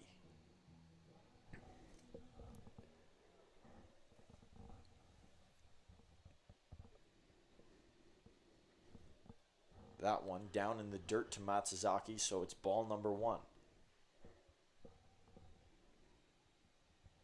With just the one out, here's a chance for the Bulls to get rolling.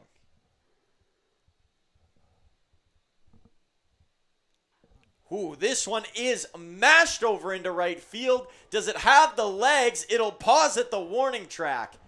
Ooh, it sounded hot off the bat, but didn't have that carry, and we know anytime any ball goes into right field, there's always a chance for it to go. Well, it's 350 down the line, so you have to hit it pretty good. And Aaron Volcano does play deep out there. So, but he gets such a good jump just like Jeremy Freeman and covers a lot of ground out there. He didn't have to that time. And tonight there's no wind at the hitters' backs. We've seen some weird ones get over that fence when the wind is howling. We've had a lot of windy games this year, especially in the middle part of the season. The ball was flying out of here. Well, we had a lot of days that were really windy, and then at night it kind of calmed down. But then during the game, sometimes it would pick up and it would blow in different directions. Sometimes it would blow to left field, sometimes to right field. Quick check over there at first base on Sakaris. So again, Roberts got back into the strike zone and he got 2 quick outs. He's had Clairhout's number all night as that one's fouled off first base coach's ankle. This is not a typical Clairhout performance here in Medicine Hat. So Sakaris was running on that. I guess they're trying to make something happen, see if they can get the Mavs moving left and right to cover the steal, but the defense has been very good this year. So 2 strikes on Clairhout.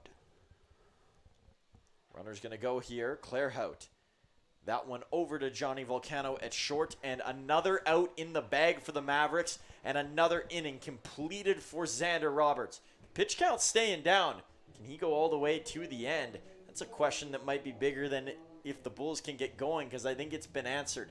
They are at a standstill, frozen in time and frozen by the freezing cold pitches that Xander Roberts has been throwing. So cold, he's on fire.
And taking his turn at the plate is Jamel Chabot, the last hitter in this Mavericks lineup tonight. So you know what that means. Jeremy Freeman Jr. right behind him. Aaron Volcano, we'll see him after that.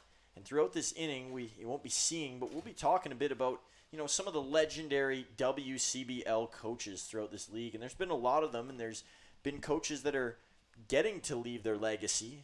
JT on the Mavericks has been doing that this year. He's right in the middle of the Coach of the Year race. This Maverick team wasn't expected to be as good as they have come out to be, and they've surprised a lot of people. But one person that has never been surprising, and the results of his teams have never been surprising throughout his career, has been Joe Carnahan, a former two-time WCBL MVP as a player. That's before it was the WCBL. That was back in the WNBL days, as Chabot is going to hit this one down to Turner at third, and he's going to turn that over to first base for out number one. But Carnahan's been great as a manager as well. He's won the Manager of the Year. He's been on the bench for 12 seasons in total, and he's won the Coach of the Year 4 times exactly. And, you know, he helped Swift Current win 3 titles in his time there, 2010, 2016, 2017, that back-to-back one, 16-17, and he looks to do the same with the Saskatoon Berries now. That's where he's at. But outside of him, I mean, Phil Curtis with the Weyburn Beavers has been a mainstay in the league. He's been a Coach of the Year. Ray Brown started with the Edmonton Prospects, now the Energy City Cactus Rats. He was there for 5 years, and then now he's coaching with the Fort McMurray Giants. And, you know, he's been a coach, he's been a scout, but Fort Mac is where he's been known throughout most of his career. And despite not winning a title, you know, the Giants, they're always a team to be messed with. So I'm wondering, how many managers or head coaches have won championships with more than one team? Ooh, that is a good question. I don't have an exact answer for that. I can tell you that Joe Carnahan's hunting that down if he can get one with the Berries. I wonder if this will be the first year if the Berries win the championship, or whether it's been done before. Going to look for a swing here. Freeman did not go. I can tell you that there's been 3 different coaches to win championships with one organization, and that's of recent. You think of the Okotoks Dogs and Dave Robb, and you think, of course, now they had Mike Schmidt, now with Lou Pote, 3 different managers to win with the Dogs. Well, I think the Mavs haven't had a repeat winner in their championships either. No, you're right. Yeah, they have had 3 different ones as well. Good at bat for Freeman. He's worked his way back to a full count against Allen. Ooh. That pitch missed inside. Oh, it is a strike. Whoa. I didn't see an official signal there. No. maybe it was kind of out of the way. So that is strike 3 to Freeman, and he will go down. I'm sure if this was a much closer game, his reaction would be a little bit different. That was one of those delayed calls from home plate umpire Ron Shuchuk.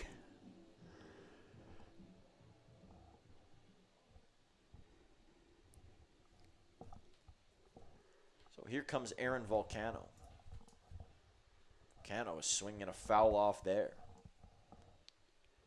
But yeah, managers always changing around the league. The Mavs have had 2 managers of the year since the award was introduced. Andrew Murphy and then Kevin Mitchell. So 2 different managers in different time periods. And of course, JT's here now. So the turnover isn't always great. Joe Carnahan, and I guess, yeah, Phil Curtis you can throw in there despite him being a pitching coach now, Ray Brown. Those are a couple of the constants, but that's not something you always see. That's those, one in a blue moon. Yeah, and I think pitching coaches and assistant coaches are in a different element. The head coach is the one that hires the pitching coach. So he's kind of the one that's going to have his name out front for the organization. High to Aaron Volcano. This will run the count 3-1. Nobody warming up behind Allen. Nobody warming up for the Mavericks either. So it looks like we'll get to see Roberts in the 7th. And I guess the 8th and 9th are in question, but they're not out of the realm of possibility. This one is pushed over, or pulled rather over, into left field and foul. I like that approach by Aaron. 3-1. He was looking middle in, just a little bit too far in. He's upset that he either swung at that or that he hooked it, but he was aggressive.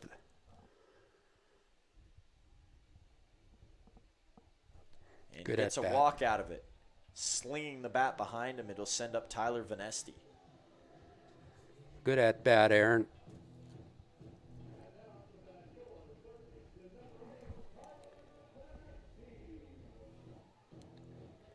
Vanesti will kick some dirt aside, and this inning will continue here in the bottom of the 6th. Can't believe we're almost at the 7th inning stretch. I'm not sure anybody's going to need to stretch out with how little they've probably been sitting in this game. At least for home Mavericks fans, they've been up cheering, and they haven't been at the game for very long either. Local time, we're only an hour and a half in. So 8:30 here right now, local time.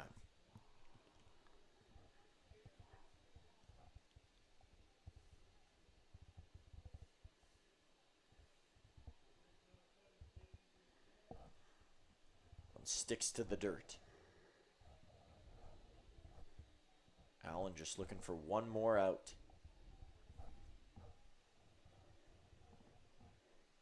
Carter Roth going to be waiting on deck for the Mavericks.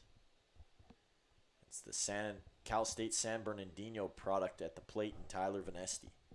Bat wiggling on his shoulder. He's going to turn this one foul.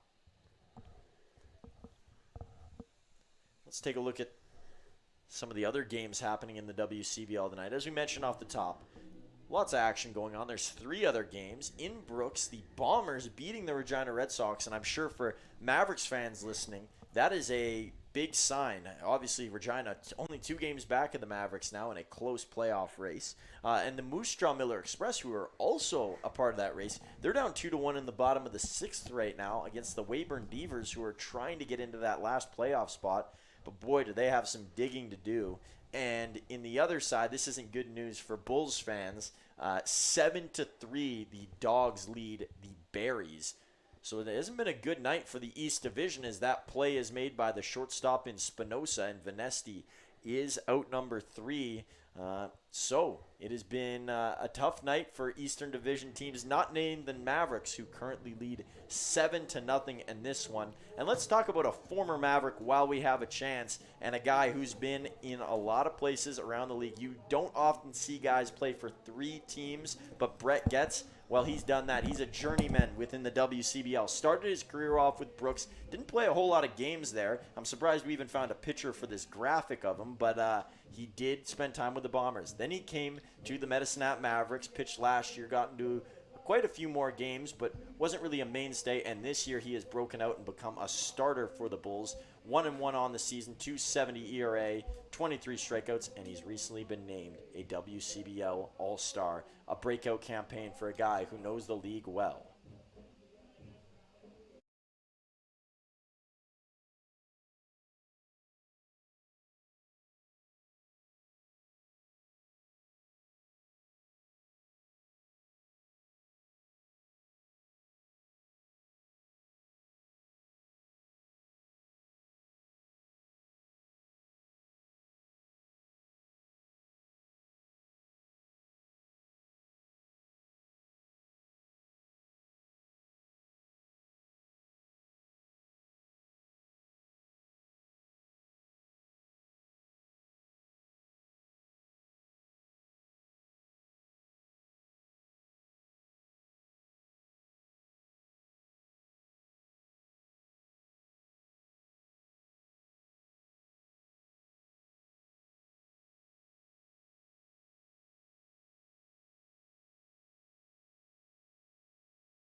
Top of the 7th inning, Xander Roberts back to work. He gets a swing and a foul from Jack Kaliski.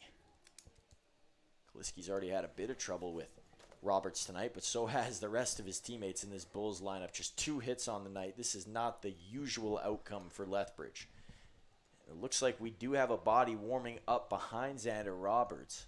Trying to look and see who we have down there. Might be Diego Centella. Gary Dornan standing down there having a conversation. I don't know if he's going to get into the game, as he's been used largely in a starter's role this season. Centella also getting in on the conversation. And a different pitcher, not named those two warming up, but it could be Tyler Cutler, who's a new addition to the Mavericks lineup. This would be the perfect time to get him in for an inning.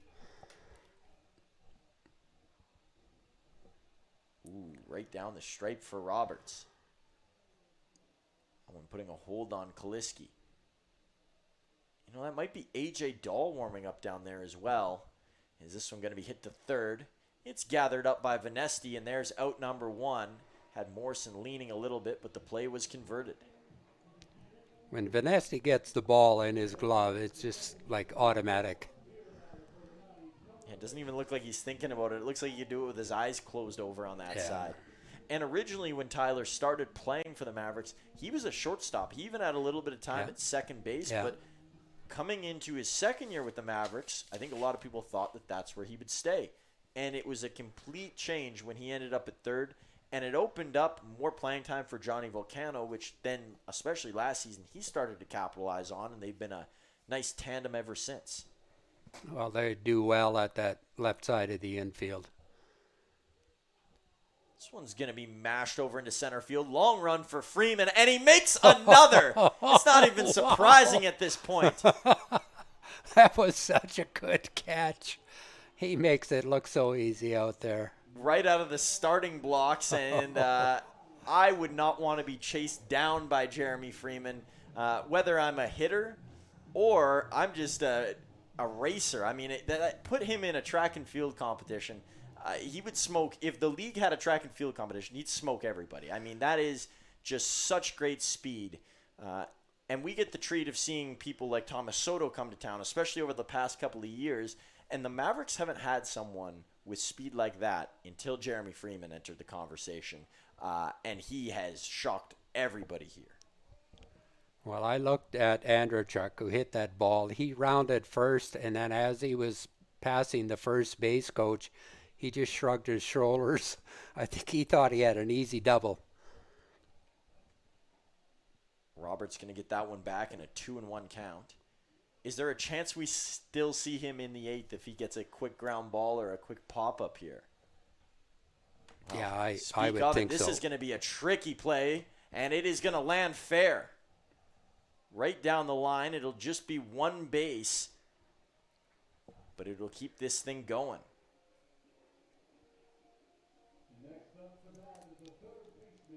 Will Turner up to the plate with one on, as that's Brendan McTavish over at first. Roberts is only at 74 pitches. What would be the limit that you would keep him at, Wayne? Well, right now his innings have been fairly non-stressful. It's not like he's had runners on. They haven't had a runner at second base that I'm aware of. Certainly not a runner at third base so far. So, you know, it's 75 easy pitches. Not easy, but not where he's really had to take the emotional part plus the physical part and put them together to struggle through 7 innings. Roberts, 0-2 count, 2 out, 1 on. Here comes the throw. Chabot going to keep this one ahead of him there, and that could have been dangerous. McTavish decided not to go off to second base. That was a good decision by McTavish. He didn't get a good read on it, and why take the chance of being thrown out at second base? Bulls need base runners. This one is going to be roped down. Vanesti, it's under his glove, and another man on for the Bulls. And 2 over to that left side. So it looked like Roberts was on his way out of this, and now a little bit of late pressure here from the Bulls with 2 outs. They'll bring up to the plate Drew Bufford. And unfortunately for the Bulls, they are at the bottom of their order. That's not to say that damage can't be done, but, you know, you'd like to see Claerhout or Kaliski, one of those bigger names up in this area.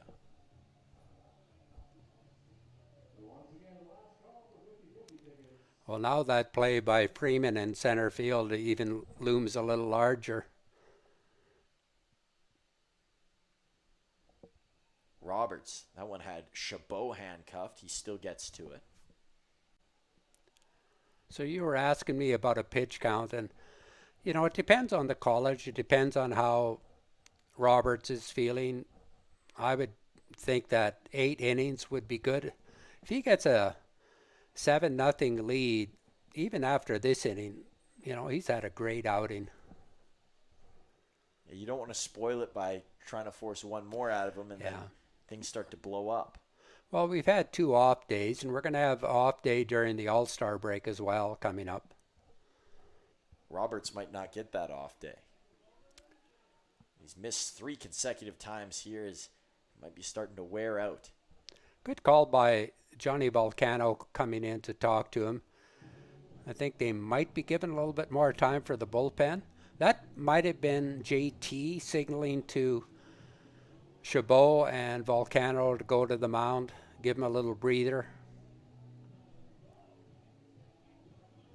Shuchuk was going out there to break up the huddle, and now Chabot will walk back behind the plate.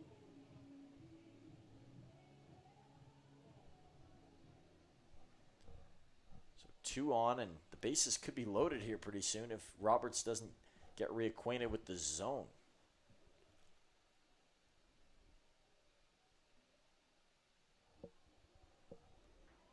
There's a quick strike as he goes fastball.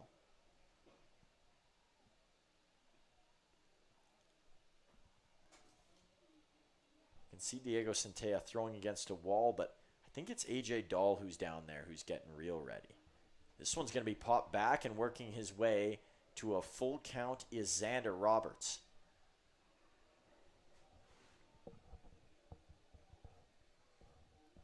Big moment here for Xander and for Lethbridge. Yeah, Bufford singled his first plate appearance and then flew out the left field his last plate appearance. So he's a contact hitter.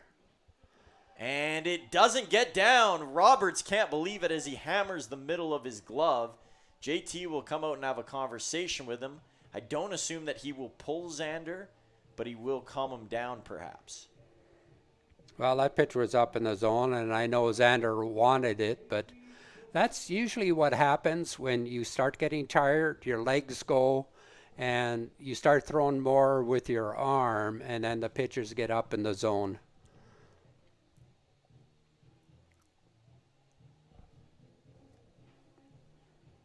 Ron Shuchuk will go to break this up. JT will head back to the dugout.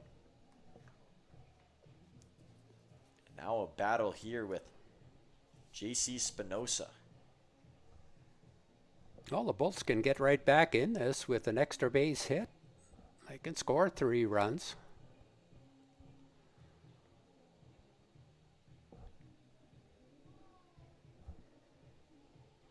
Now, despite there being loaded bases, if you're a coach or you're any member of the Mavericks staff, this is the area that you want to see Xander Roberts in so that he can prove himself.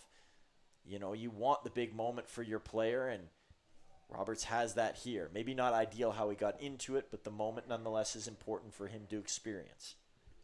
Well, he got himself into this situation, and now he has an opportunity to get himself out of this situation. And there's a strike. Spinoza will look backward.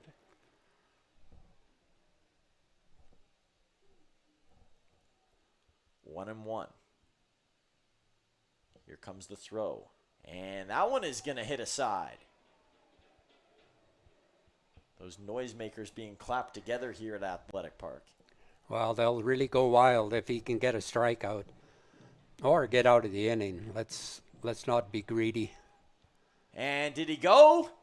Yes, he did. He sure Stepped on the did. plate. So that is a strikeout. Xander Roberts. It might be the end of his day. And his teammates are fired up as he sneaks out of a bases-loaded jam and keeps a 0 on the board for the Bulls, and Spinoza can't be happy there after it felt like tables were starting to shift.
Carter Roth will take us through the bottom of the 7th inning. Gavin Allen's still on the mound for the Bulls, and it might be his game the rest of the way as the Bulls still behind by 7 runs here, and they left the bases loaded. They just had 2 hits before entering that inning, and this one up into center field will bounce for a base hit for Carter Roth. And Wayne was mentioning off air, with that hit, Carter will bat .500 for the night and should up his average. And if he's chasing that batting title, he's going to need all the hits he can get to boost it. And he might get another at bat yet tonight. Johnny Volcano up with 1 on. And the Mavericks do already have insurance runs to their lead, but it's always good to add a couple more, especially in the WCBL. We see some wacky things over here. Well, the Bulls can score runs, we know that, and why give them an opportunity to think that they're in this game? Let's score a couple more and make it so that they want to get home. This one over into right, long way to go, and it'll drop foul. Boy, Johnny has lived over there in right foul territory today. That's about the 3rd or 4th time he's hit one into that grass. Well, I like that approach because you're not getting anxious. You're letting the ball travel. And as a hitter, the longer you can wait, the better read you have on spin and location.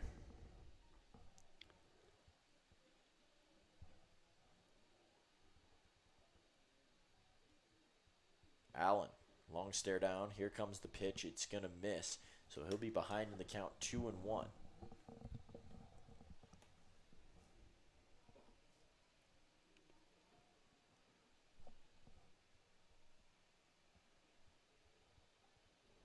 Volcano a little bit tied up there. He didn't go. Bufford wanted to check anyways, but there wasn't even a flinch from the first base umpire.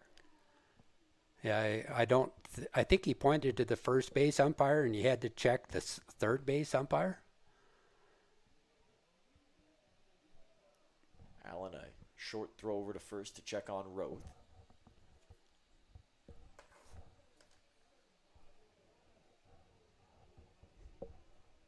Volcano gets tabbed with a strike there. It's a full count. It's just like playing in university for this two. They got the Doan connection back-to-back here with Roth on the base path and Volcano right up behind him looking to hit him places. Here comes the throw, and it's going to be hit into center field. McTavish is there to make the play, so it'll hold Roth on first base. That'll be the first out of the bottom of 7. Logan McNamara warming up in the Bulls bullpen. And while Adam Volcano comes up, Wayne, I do think it's time for me to ask you these trivia questions. Oh, no. 'cause I like just- open book tests, open book quizzes. Well, this can be open book. I'm not sure how you're going to make it that, but it can be. You could Google the answers if you really wanted. You're a Blue Jays fan, or at least you follow the Blue Jays more than any other team. Yep. And the MLB All-Star Game's going on as this one drops into left field. Volcano with a base hit.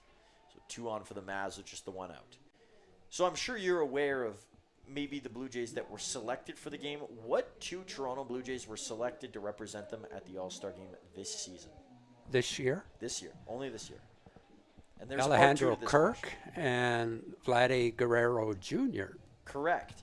Now, can you name the 4 former Toronto Blue Jays who are in the All-Star Game this year, or at least selected to play in? I'll let you Is think. Robbie Ray? Robbie Ray is one of the 4. There you go.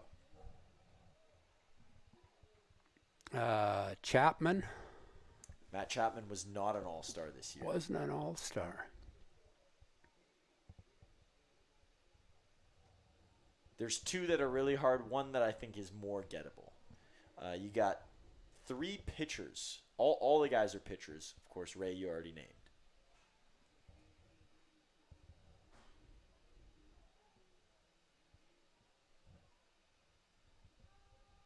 Morrison hits this one over to second base.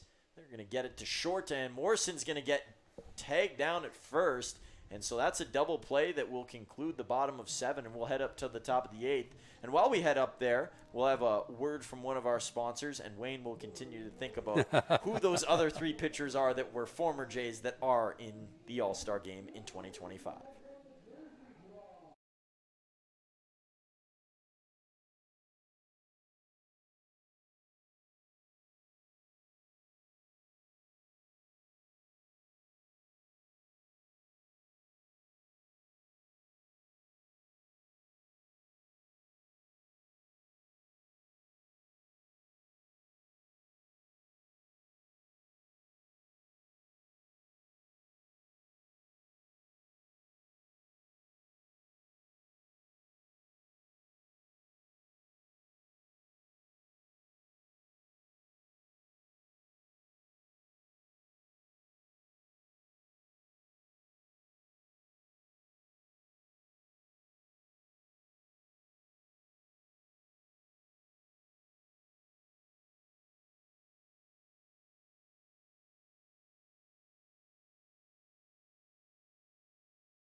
So I did spoil the answers for Wayne. The other answers, if you're playing along at home, Yusei Kikuchi, now of the LA Angels.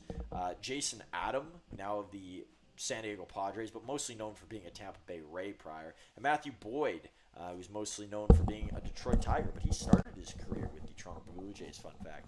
I was going to get Wayne to get me to name the Yankees. Judge, Rodon, Fried, Chisholm. They're your 4. And the only former ones I could get were Gleyber Torres and Aroldis Chapman. I think there's maybe another one or two out there, but I can't think of them at the moment if there are. But a big Yankees fan here, as you all know. Bernie Sakaris at the plate for the Lethbridge Bulls.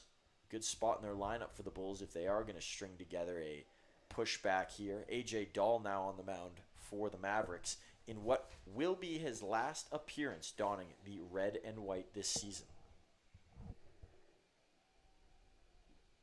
So Dahl to work in a 1-1 count.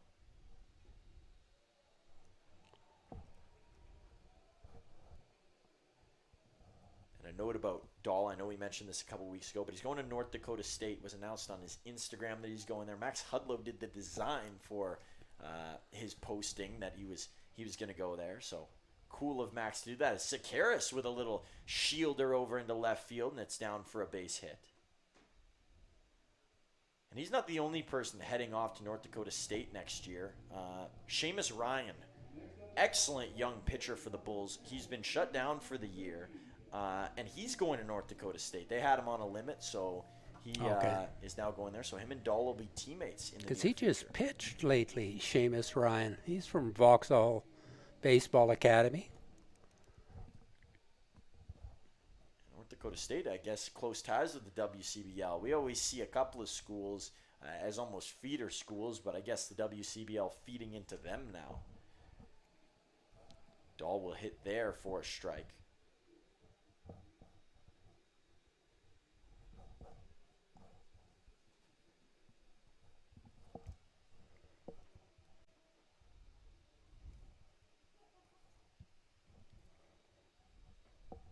This one is going to be sent outside, and I do want to give credit to where I got that information from. Usually I don't like to share my sources, but with the Lethbridge Bulls, I have a close fellow former coworker and a close friend, Clayton Yates, who is the producer for all of the Lethbridge Bulls home games as this one drops into center field. And he was on the beat helping me with some research for this game. So appreciate him as always, and appreciate his podcast that does great coverage of all sports, North American sports especially. And that is the Armchair Athletes podcast. So go and take a look if you haven't already. But once again, wanted to send a thank you out his way. As the Bulls, they got something working. So for fellow employees and fans alike of the Bulls, some smiles maybe starting to move across some faces here. Nobody out, 2 on for Carter Clairhout.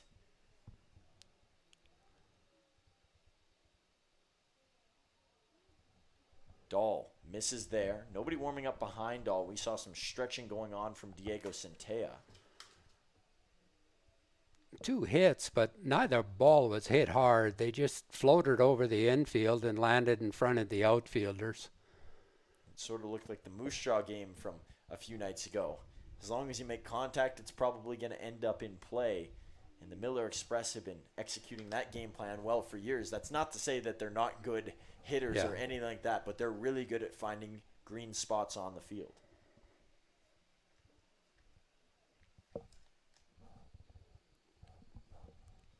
One and one to Clairhout, who might be the happiest player to see Roberts leave the game. He was chasing on everything in front of him that was off speed. Dahl could not label a strike there, and so it's going to be 2-1. He's behind in the count. As soon as this batter is finished, we'll give you the line score for Roberts. Talked about that 3.70 ERA. It won't be that anymore.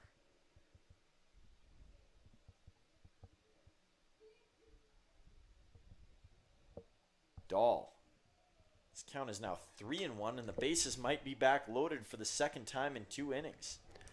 Well, the one thing I see Dahl is he's checking the runners a lot, and there's no need to check the runners. I mean, you can't do much about them, and you've got a 7-run lead. Let's attack the hitter. Make good quality pitches there. Don't divide your attention between base runners and hitters. Dahl, a long look. Clairhout is going to find a gap. No play available for Johnny Volcano, and the bases are loaded. And Good play there by Adam Volcano. He looked like he was going to pull trigger and send that one right to the plate, and instead he held up and just pushed it off to Vanesti. You never know, a deep throw like that and gets past Chabot, and a runner comes in to score, and there was no reason to throw it that far either. Yeah, you'd only throw it if the runner was going. So the bases are loaded with nobody out. Is this where the game finally changes, and is this finally where the Bulls flip a switch? It's Jack Kaliski. Be a power hitting machine at points. All going to have to be careful with the DH here. First pitch. Good curve It's a ball. strike. And while we're looking at Dahl, let's look around the league and take a couple more looks at some of the scores. Top of 7 in Brooks, the Bombers lead 6-2 over the Red Sox. I'm sure that game has a similar feel to this one, that Regina's right there. Here's Chabot, gonna flip it to the plate, and Dahl won't make the play, so the first run is in tonight for the Lethbridge Bulls, and it's number 1, Bernie Sakaris, who scores it. So 2 runners in scoring position there is a wild pitch, I think it will be called from Dahl. Yeah, it's a wild pitch, yeah. No chance by Chabot. Dahl back onto the mound here. Still nobody out. He's ahead. Or it should be a 1-1 count here. Looking at the wrong scoreboard. Here's Dahl. This one's fouled. Dahl is ahead in the count. I'll finish off with those scores around the league. Top of the 7th over in Moose Jaw. It's now 2-2 as the Miller Express add a run. And it is 7-4, top of 5 in Okotoks for what many believe is a preview of the WCBL championship game as the Dogs and Berries go at it. These two teams both have something to say about that. Dahl, that one dusts some dirt onto Jamel Chabot. The Mavs are playing deep on the infield. That run at third, and really the runner at second doesn't mean much.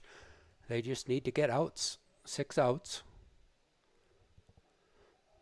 Ooh, that one awfully close. And, a late call there from Shuchuk, and it is a strikeout to Kaliski.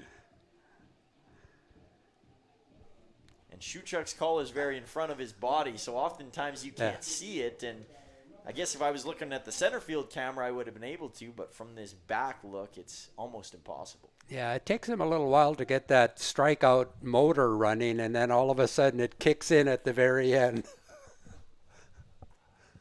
Like a car in the wintertime. Here's one that is fouled backwards.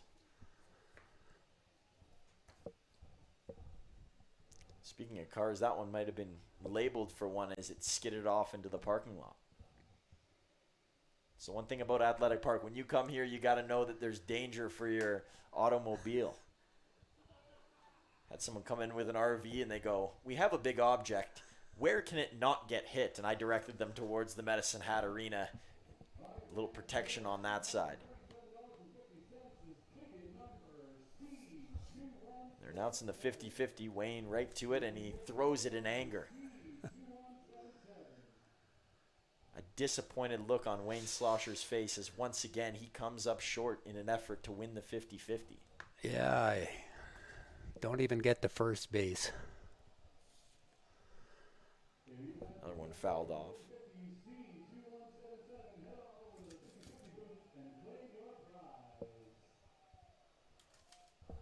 Good crowd here tonight. I'm estimating around 900, 1,000, maybe 1,100. Count is 0-2 on Andrew Chuck. Fans have been eager for a really good night for baseball. We saw on Saturday, it was one of the best crowds of the year on Superhero Night. The stands were absolutely filled, and other than that, not a lot. Good play by Chabot there to stretch out and nab that one off the ground.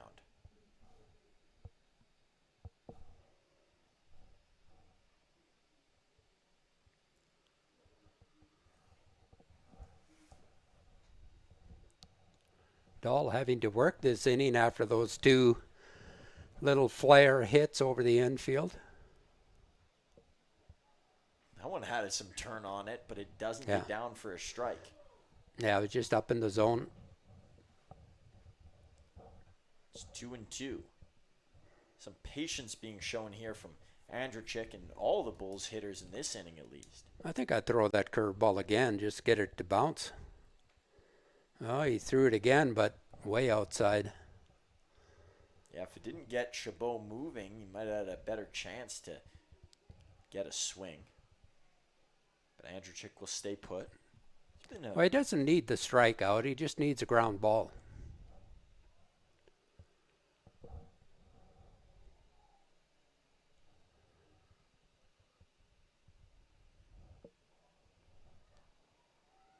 It's going to be a walk, and the bases are loaded.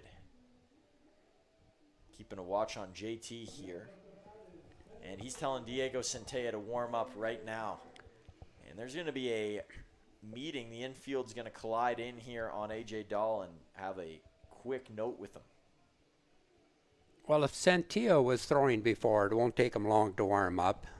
And this is probably a stall tactic by JT.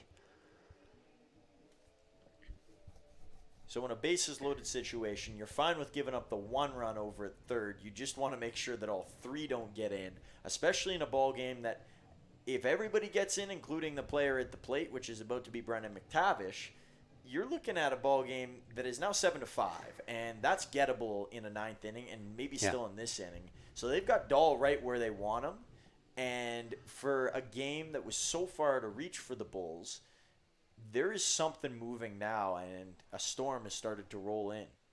You've got a good young hitter here in Brendan McTavish up. He's really had a good season so far, batting well over 300. And he's got some pop in his bat. Ball 1 to McTavish. Ooh, this one going to get past. Chabot won't even get a throw in, and it's another run off of a wild pitch. A couple of freebies here from Dahl. Yeah, he just got to get closer to the strike zone. Dahl reached as far as he could.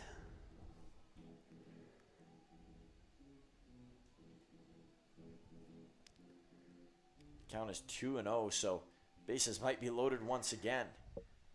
Waiting behind McTavish is Will Turner. Drew Bufford in the hole.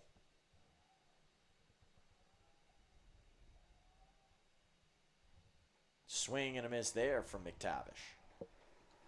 That was a great swing by McTavish. 2-0 count. He wasn't just trying to get a hit. He was trying to make it a 7-5 score.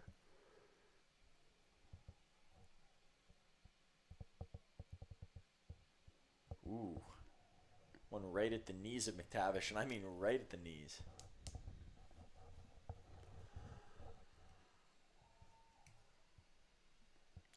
I think this could be Dahl's last hitter.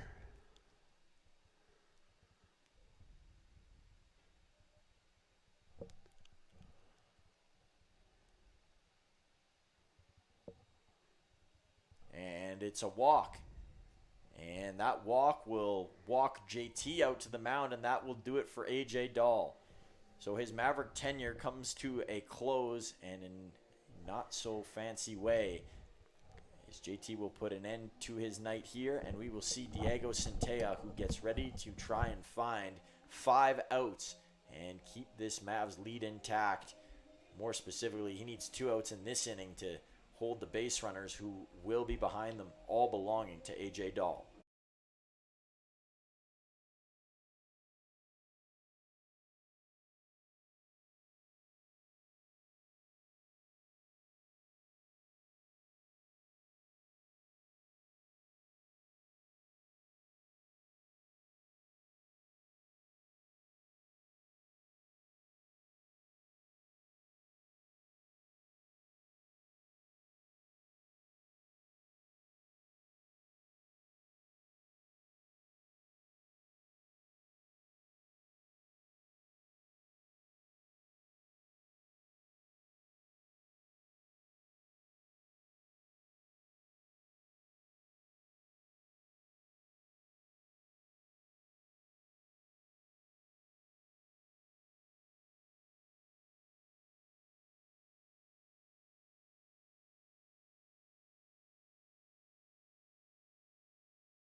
Here's Diego Centella. Bases are loaded for a guy that has been one of the best relievers in the WCBL this year. He steps in a critical moment. First pitch is going to be a ball, and it is low. The Bulls, they are on the prowl and get all 4 of these runs in. It's a 1-run ball game. You got a chance to tie this game even in this inning. Who knows? This one is going to be blazed into center field, and it's a base hit. 1 is in to score. Bases will stay loaded, and it is now a 7-3 ball game.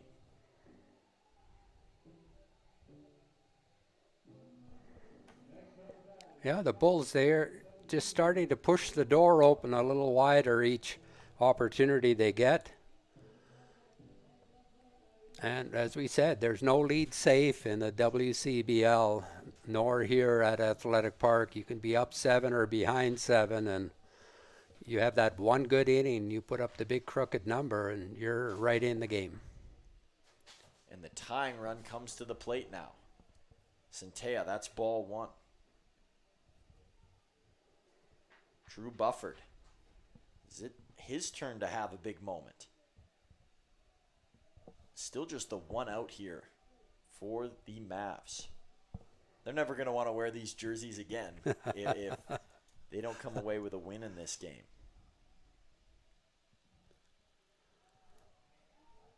It's the first strike that gets by a player this game for Centella.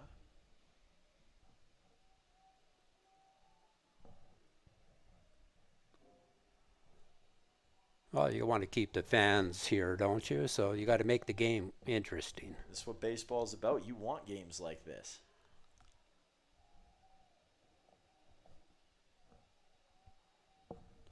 Ones across the board, runners across the base path. Centella can't find the strike zone there. There's another player warming up behind him. Can't quite see a number down there. It's a righty. Could be Barrientos, could be Jensen Cockrell. But all we know is he throws right-handed. Here comes Centella, and another one that doesn't hit. Centella hasn't pitched for a while, so there's probably some feeling out that has to be done for him, but he's threatening to walk in a run here.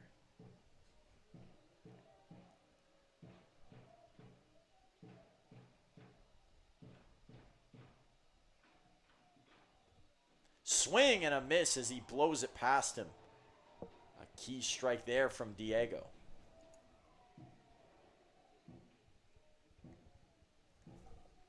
The off speed's not working, but the fast stuff may be. Yeah, right now you got to throw your best pitch. You need contact.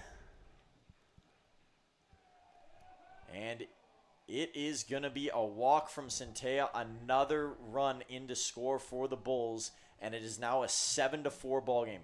3 runs come in to score, 2 via wild pitches, 1 via a walk.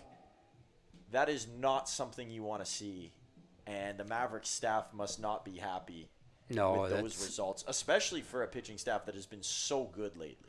Well, you're not giving your defense a chance to help you when you're pitching behind or walking guys.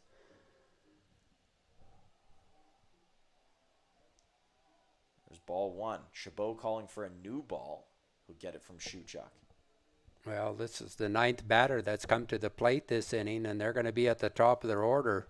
Well, Sequeira started off this whole party. He was the first guy that came in to score. He might be bringing in some players to score here pretty soon. Depending on what the result is for Spinoza, he's going to foul that one off right. Centella is getting strikes with his fastball. It's that curveball that's missing low and outside.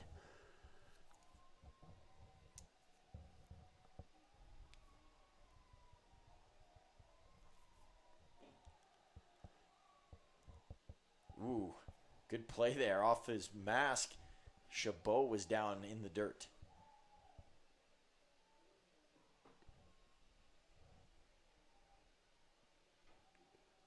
Well, this is an action pitch, or it could be an action pitch. Centella doesn't want to go 3-1, so it's a hitter's count. Tying run over at first. Here comes the throw, and it's high.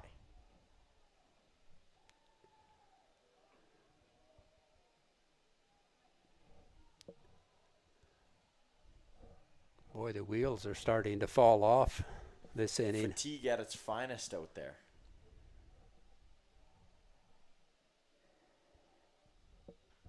This one is hit high. Long chase for Freeman.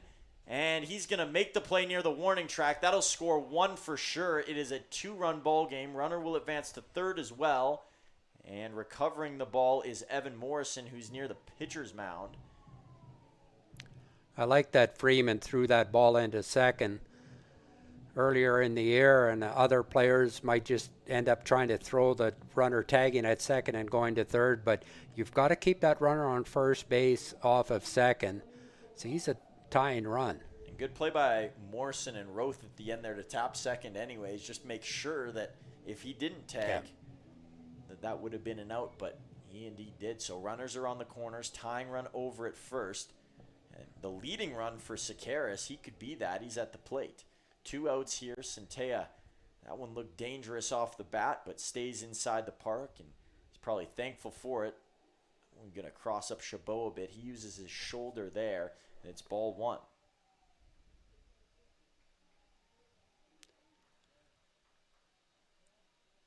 Well, you got great speed at the plate.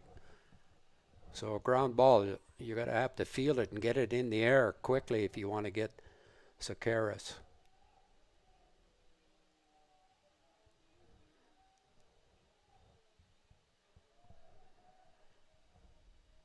Ball 2. Boy, as the skies gotten darker, so is this game for the Mavericks. Yeah, it went from, we were always saying, you need those add-on runs. 7-0. And all those runs came very early on, all within the first 3 innings. And you look at the amount of zeros on the board here at Athletic Park. I know you can't see it at home, but lots for the Bulls early on. This is the first inning that they've scored any runs, and they've got the crooked number. Yeah. The crooked number is the biggest difference in the WCBL. If you get one of those, you should win most ball games here. Yeah. I kind of think Bufford might be running at first base. Centella isn't paying any attention to him, and he's getting a little bigger lead each time. See if he checks on him at all here. Oh, delayed steal, strikeout. And a swing and a miss for Centella.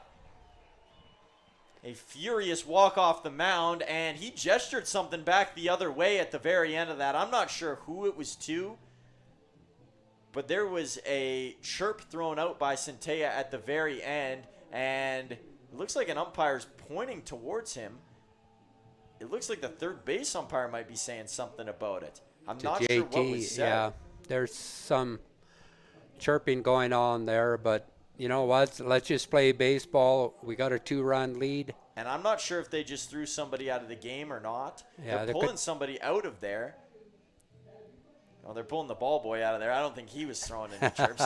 Shootchuck's just getting some more ammo, but there was a long stare at that dugout at the very end, and JT now having a word with Diego Centella must have been something that was said at the very end. With all of that complication, it's now a 2-run ball game, folks, so stay strapped to your chairs. I'm not even sure how that inning came to a close with a strikeout, but it did. What an up and down roller coaster it was, and we might have more of that for the bottom of the 8th, and of course, the very interesting top of the 9th. Did you see with Lethbridge?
Jaden Babiak, the first batter that the Mavericks will see, and now a very important bottom of the 8th. All innings are important, but it wasn't as important before the top half. 5 runs on the board for the Lethbridge Bulls. Boy, are they right in it. And these are the games that, if you're a player, even for the Mavericks players who were just up 7-0, you live to play in close games. That's why you play the sport. And now things get exciting for all. Babiak's going to take a strike there. New pitcher on the mound for the Lethbridge Bulls. And we'll see if we can get you a name and a number. It's Logan McNamara, number 34. McNamara out of Three Rivers College, a freshman from Port Moody, BC. Lots of British Columbia players in the league, as we've discussed before. Well, BC have that Premier League, which we haven't talked about too much this year, but in previous years, and it's one of the top 18 and under leagues in Canada. McNamara, ooh, he tied up Babiak with that swing. That was a great change-up.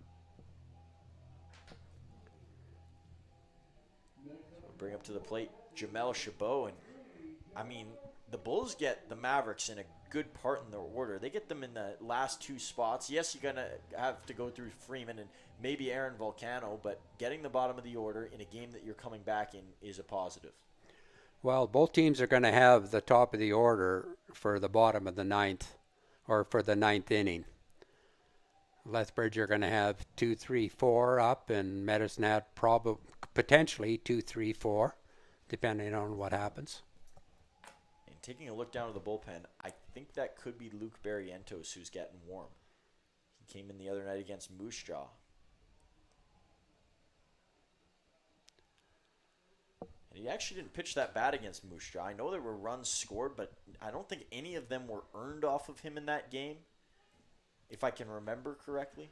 Well, he came in the last inning, did he not? Yeah, and that error had the go-ahead runs score, and it wasn't his fault. He actually deserved much better fate in that game. He had ground balls earlier that plays just weren't made on. Plays being made around the league as well, as we take one more look in. It is now 9-3 in Brooks, Bombers and Red Sox, and for any of those fans of the East Division who are curious. And it is now 9-7 for the Berries, who have come back to take the lead over the Okotoks Dogs in the top of the 6th in Okotoks. So good news for Lethbridge. Regardless of the outcome here, it looks like Okotoks could drop a game, but lots of time left there. And now the Weyburn Beavers, good news, I guess, for the Mavericks. So lots of good news being spread around for people who are cheering, or, they call it hate watching against other teams in the league. The Beavers, 4-2 lead over the Moose Jaw Miller Express. The best news for the Mavs is to come away with a win here tonight. Well, best news for both teams would be that, Not Lethbridge. Well, there's Lethbridge listeners here.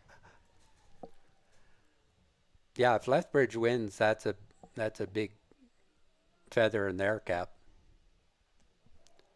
High swing there from Chabot. The count is full, 1 out. Yeah, you mentioned, Wayne, the importance of getting a base runner on here. Babiak wasn't able to get on, and that makes things a bit trickier when you can't get that leadoff runner on, especially. But Chabot's at a point where you don't want to send Freeman up to the plate with 2 outs. You got to find any sort of way to get yourself on first. And McNamara isn't going to make it easy, but he does issue a free pass here. Some gear is thrown off from Chabot as he heads down to first, and that will allow for Jeremy Freeman Jr. to come up to the plate.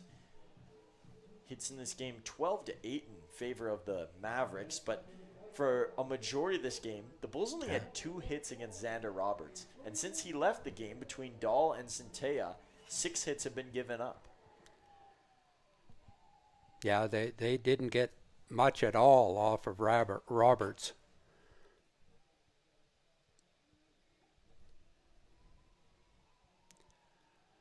Kind of seemed like the team went into coast mode because Roberts was doing everything. They were up 7-0, and while we don't need any more runs, we're just going to go through the coast mode. And all of a sudden, when Roberts came out, Lethbridge started saying, hey, this is our opportunity, and they took advantage of it. I think win or lose for the Mavericks, it's a valuable lesson that that's not something you can or should get into. McNamara turning this one and sending a looper. That's gonna get down. Unconventional as can be for Freeman. Boy, he followed suit from a couple of the hits we saw last inning from the Bulls. And you're going to need hits like that to win these types of ball games. And so Freeman will take that one. That was right in on his hands, and he was just able to get it out over the third baseman. And, you were bang on. That's what Lethbridge started with, 2 of those little looping hits that wouldn't have bruised a peach, but they got into the outfield. And Yusei Uzawa's into pinch run at second base. So my guess is that would move Babiuk into the catcher spot. I guess I jinxed it when I said, I don't think we'll see Babiuk catching at all tonight. It could be in the top of the 9th. And Yusei will probably move into the DH role where Babiuk was previously with Chabot being. Nate King could come in and pitch as well. He could. He very or well catch, could. rather. Yeah, I'm not sure the Mavericks want to see him pitch. No, catch, yes. This guy at the plate is, I'm sure in his time, done a little bit of pitching. His brother sure has with the Mavericks. And it's Aaron Volcano who's up. Adam, the one doing pitching so far this year. Aaron was a catcher at points throughout his life. Now, for a majority of the season, has been in right field. He's had his places at first. Ooh, this one's going to bounce by, and a huge break for the Mavericks as that one ricochets off of Bufford's knee. Well, that takes away the double play. And now the Mavs have a good opportunity. The infield's going to play in on the grass. They know they have to stop that run from scoring. The left fielder again, Sakaras, is very shallow, and Volcano already tattooed one well over his head earlier in this game.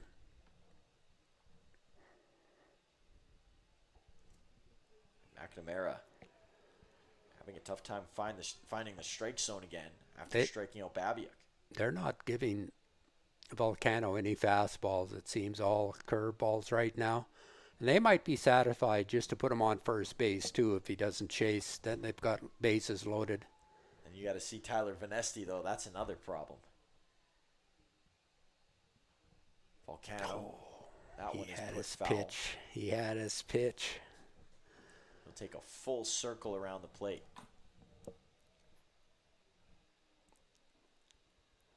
Now I think they'll try to get him to chase a curveball or a changeup.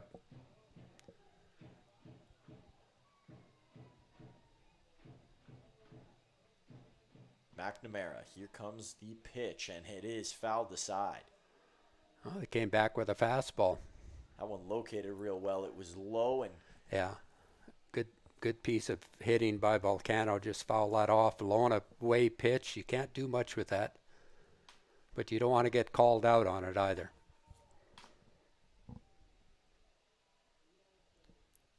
Here's another, and that one in the dirt, and that's what you said, Wayne. You're not going to challenge him too many times with that fastball. Yeah, I think he'll get another curveball.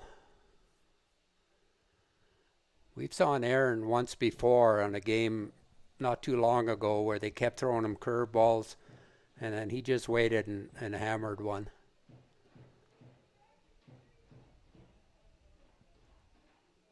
Yeah. And a joyous celebration there from Volcano as he flexes towards the dugout and moves his way to first base. The bases are loaded. Oh, is this a crazy game? Just an inning ago, in the top half of this inning, we see the other side of this, where the bases are loaded for the Bulls, and a wild pitch moves runners around. Both teams feeling each other's pain here, and it makes for, in many ways, a painful game for the players out there. Fans, this is the cream of the crop. Yeah. This is as good as it gets. But it's so stressful. I can't even imagine how these guys are feeling. Well, if the Mavs can come back and score a couple of runs this inning, that takes the momentum back into their dugout. If this would have been a 1-2-3 inning for the Bulls, they would have momentum in their dugout again. And I kind of think that they were on a roll.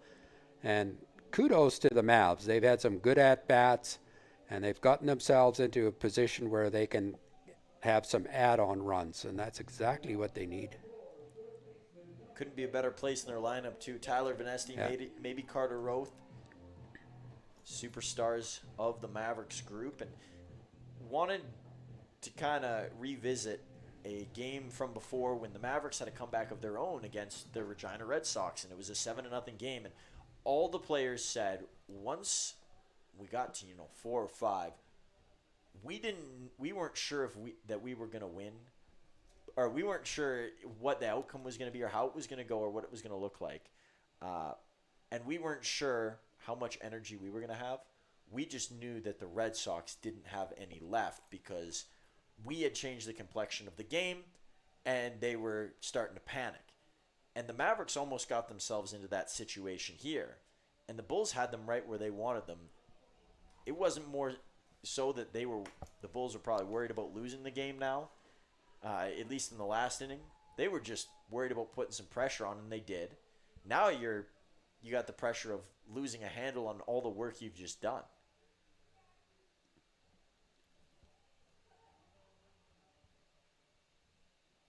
Oh, that pitch wasn't close to the strike zone, and Venesti offered at it.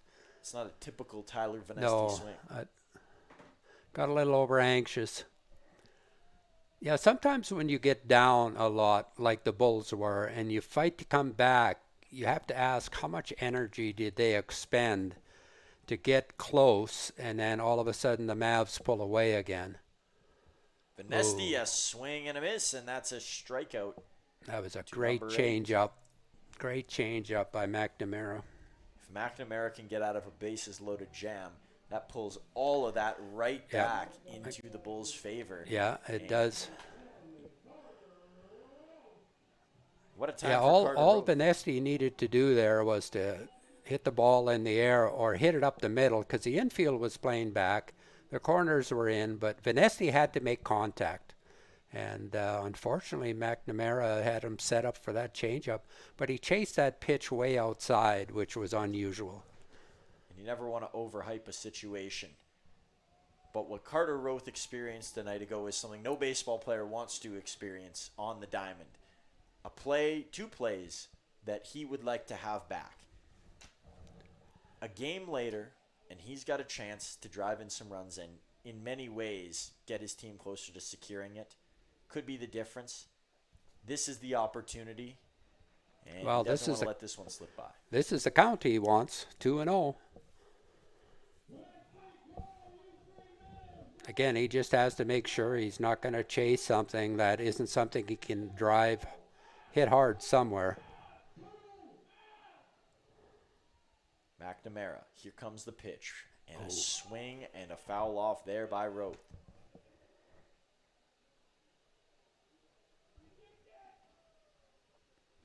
Roth will take a long wait, look to his left, and then look back at McNamara on the mound. Still a good count for Roth. He doesn't want to go 3-1, McNamara. And then he is going 3-1. So if you're Roth here, you're staying put. Oh, you're looking for something juicy, something that you can drive. You think McNamara's going to give him anything juicy in a count like this? Well, he has to, because he can't afford to walk him either. And he doesn't give him anything juicy. Off to first goes Carter Roth. In comes a run. It's now a 8-5 ball game. A little anticlimactic, but Roth will take that. And he didn't even need to have a good eye on that one to see that that pitch wasn't going to be near. And now there's going to be a quick discussion here. This might be the end of it for McNamara. Yeah, they're signaling down to the bullpen. Johnny Volcano's coming up to bat. The bases are still full with lots of good speed around them. And while we get a new pitcher in the game, we will step aside.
So the bases are full for Johnny Volcano. And the Mavs do get one extra insurance run in, which has to feel good. But you can only think that Volcano wants some more. Hasn't been the ideal season for Volcano. He's played a lot of games despite being in and out of the lineup off the start.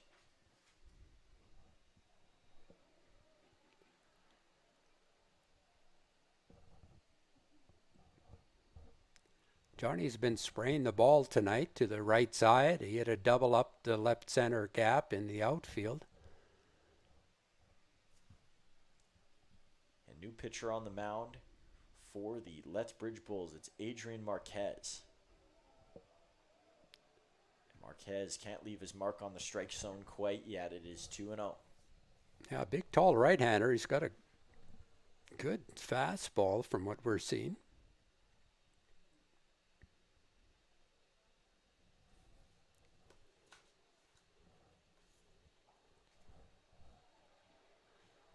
Maybe another run about to be walked in.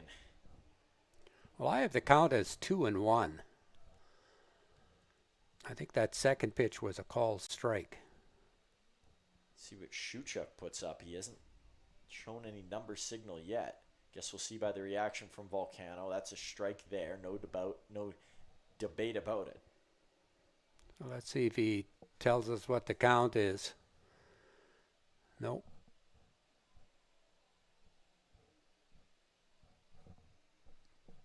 We have a bunch of different counts. 2-2, 3-1, doesn't matter. Here's the pitch. It's going to be grounded over to short. It's bobbled at short. Volcano to first, run in to score. Maybe 2 runs in to score. They're going to get the second one, and that will conclude our inning. But the Mavs now lead 9-5. Maybe an important play at the plate there for the Bulls, as they're still within striking distance. And Shuchuk just making sure upstairs that it is confirmed that that's an out at the plate. We'll see if Centea's back out. We'll see a lot of things. We'll see who's the winner in this one.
Top of the 9th inning. Boy, this game's been a seesaw in the last couple of innings. At the start, it was just a seesaw that was hanging down on one side, but we've had a little more jumping since, and jumping into this game is Luke Barrientos, who we believe is Luke Barrientos on the mound. Looks like a number 15 on the back of his jersey. We talked about the game that he pitched against Moose Jaw a couple nights ago.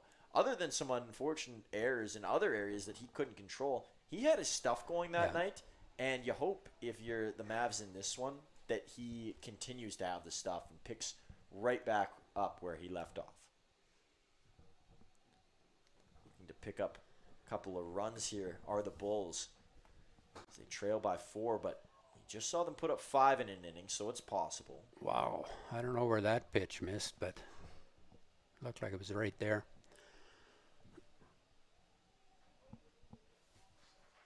Yeah, it was good to see the Mavs come back and score a couple of runs because, no lead is safe, and we often say that. And Lethbridge had all the momentum. When you come off an inning of scoring 5 runs and the next inning you got the top of your order up, you're pretty confident. And Matt Suzuki, a leadoff walk. Boy, that is big for the Bulls. Matsuzaki going over to first. Coming up is Carter Clairhout, and then you got Jack Kaliski. There's 3 Giants. They all excellent players as Matt Suzuki now on. And we talking about comebacks. I mean, you look at the Berries tonight. Their comeback over the Dogs. And how about this? It is 9-9 in Brooks. The Regina Red Sox have tied it up. So comebacks can come from everywhere, and in the WCBL, you get a lot of them. Well, that's why the Mavs, it's very important for them to win tonight. If they end up losing and Regina wins, Regina's only 1 game behind. That's the top of the 8th in that game. Another pitch misses for Barrientos. It looks like there's a pitcher warming up down there for the Mavericks. Harney. Ryan Harney. What do you love so much about Harney, Wayne? Why don't you tell the folks? Well, he's got a variety of pitches from different arm angles, and he doesn't have the velocity, but he's got the movement on the ball. Oh, come on. The pitch is right there, I thought. And Mr. Ultimate Frisbee, you could call him. Yeah, he's got a little bit of a Frisbee throw. Right now, Barrientos thrown over to first base a couple of times. I would not worry about the runner. I wouldn't even pay attention to him. This one is popped up, playable in the infield. Volcano stands under it, and at the last second had a little bit of trouble, but he corrals it. So a big first out here for the Mavericks. 1 still on. Jack Kaliski coming up. And that also is big because Barrientos and company have a dangerous hitter in Clairhout who has not had a good night. It's been weird because it's some of those unexpected heroes that have come into Athletic Park and been good. We've watched Beck and Gurney and now Clairhout all get shut down. Not easy to do that.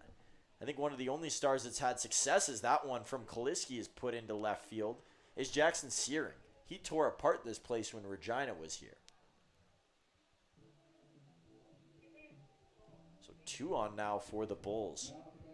Remember, they need 4, but if they can load up the bases with just 1 out, they get right back to the spot they were at in last inning.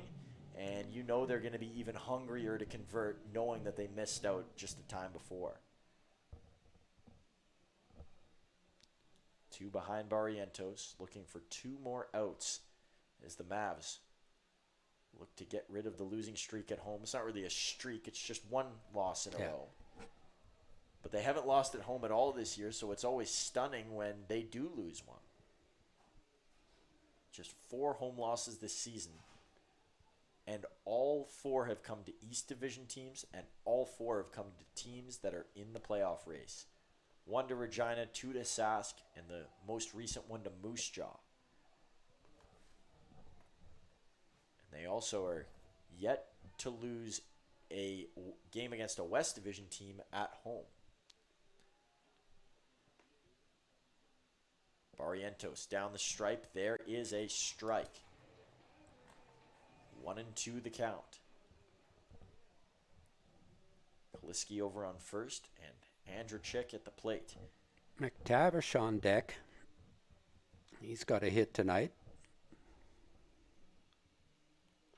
This one is pounded out of the reach of Volcano at short, and the bases are loaded. Ooh, that one's going to roll by, and this could score a run. It will not. Sliding into the corner is King, he's going to grab the ball.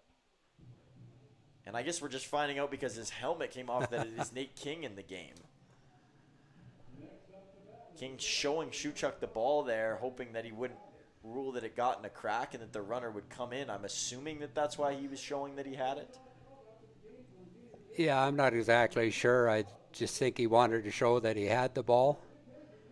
Yeah, the ball really can't get away anywhere in that backstop, but Adam Volcano just kind of threw that a little recklessly there. There was no chance of anybody trying to score. Barrientos back to it here with a strike. And we saw earlier in the game he pulled up on a similar play to that one. That time he gets a little over anxious and he airs it.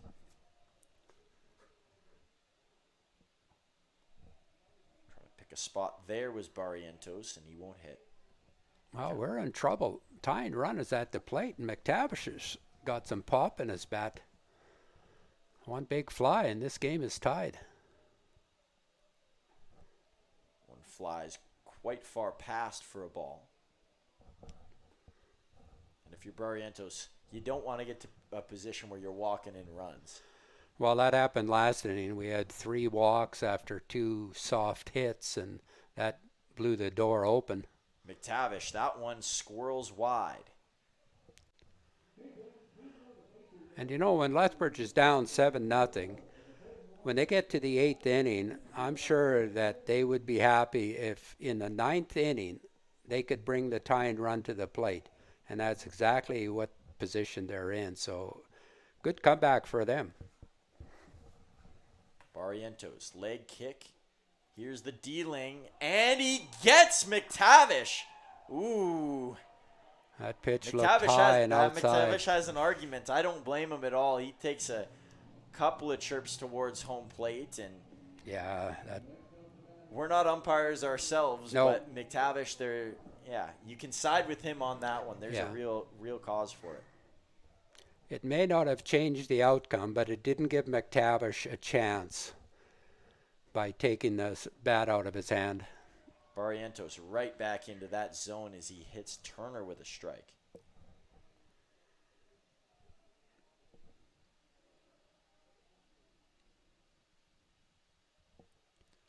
Another swing, a swing and a miss as Turner goes by it. And Barrientos, it's funny, we've been in this scenario before where he's needed to get one strike and the inning continued quite a few times over. Can he make quicker work of it this time? Well, Turner's a good hitter. I like him as a hitter. And a swing and a miss. Barrientos gets him. Oh, what a game that was. It seemed like it was just this cruising along game the way through, but it got tight towards the end, and credit to the Lethbridge Bulls. But the baby sprays, well, they leave the nest and they fly high to victory. And in their first game, representing the Gas City look, the Medicine Hat Mavericks get back in the win column at home, and they do so in thrilling fashion. Luke Barrientos had pressure towards the end, but he grips down and he completes the job. And the final score here from Athletic Park, 9-5. We want to welcome you into Mavs post game here from Athletic Park as we close out what was a very interesting game. Lots of twists and turns, had a little bit of everything. And at the end of the day, the Mavericks, they hold the fort.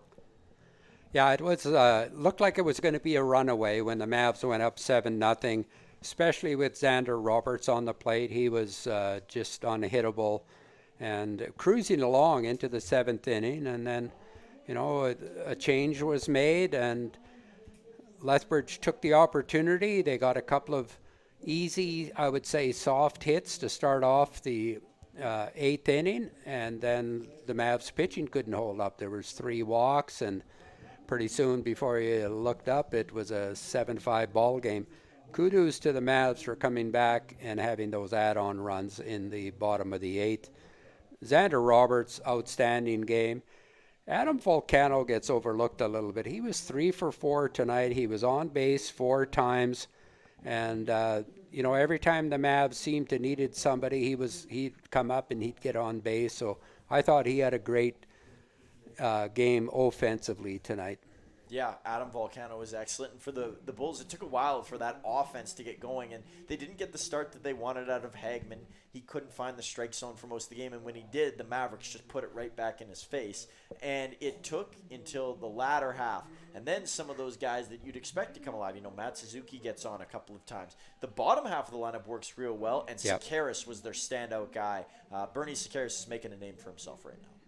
Yeah, for sure. And, we were able to keep Claire Hoot and Kaliski. They only had one hit each out of 5 at-bats. And if your pitching can do that, you've had a pretty good game against some top-notch hitters. So, kudos to the Mavs. They needed this win, especially with what's happening in the other games. And Lethbridge needed this win equally. So both teams are fighting to hang on to second place. They sure are. Yeah, it is going to be a tight race as the playoffs carry on. And we are going to carry this one away from Athletic Park. The Mavs carry a win with them after a clutch game in some ways, I think you could say, towards the end. They bent, but they never broke. And the Baby Sprays claim their first victory in this new era. It isn't anything permanent, but they hope that winning is. Well, that does it from Athletic Park. We will be back here in a couple days' time with the Moose Jaw Miller Express on Friday. The Mavericks get 3 consecutive games against them, 2 in Moose Jaw's barn at Ross Wells Park, and then 1 here at AP. And then we're off to the All-Star game, which should be a fun event on the 19th, Saturday. But until then, we will send you away. That does it for this one. And we cannot wait to see what the next one brings. For Wayne Slosher, myself, Truman Bartman, saying so long.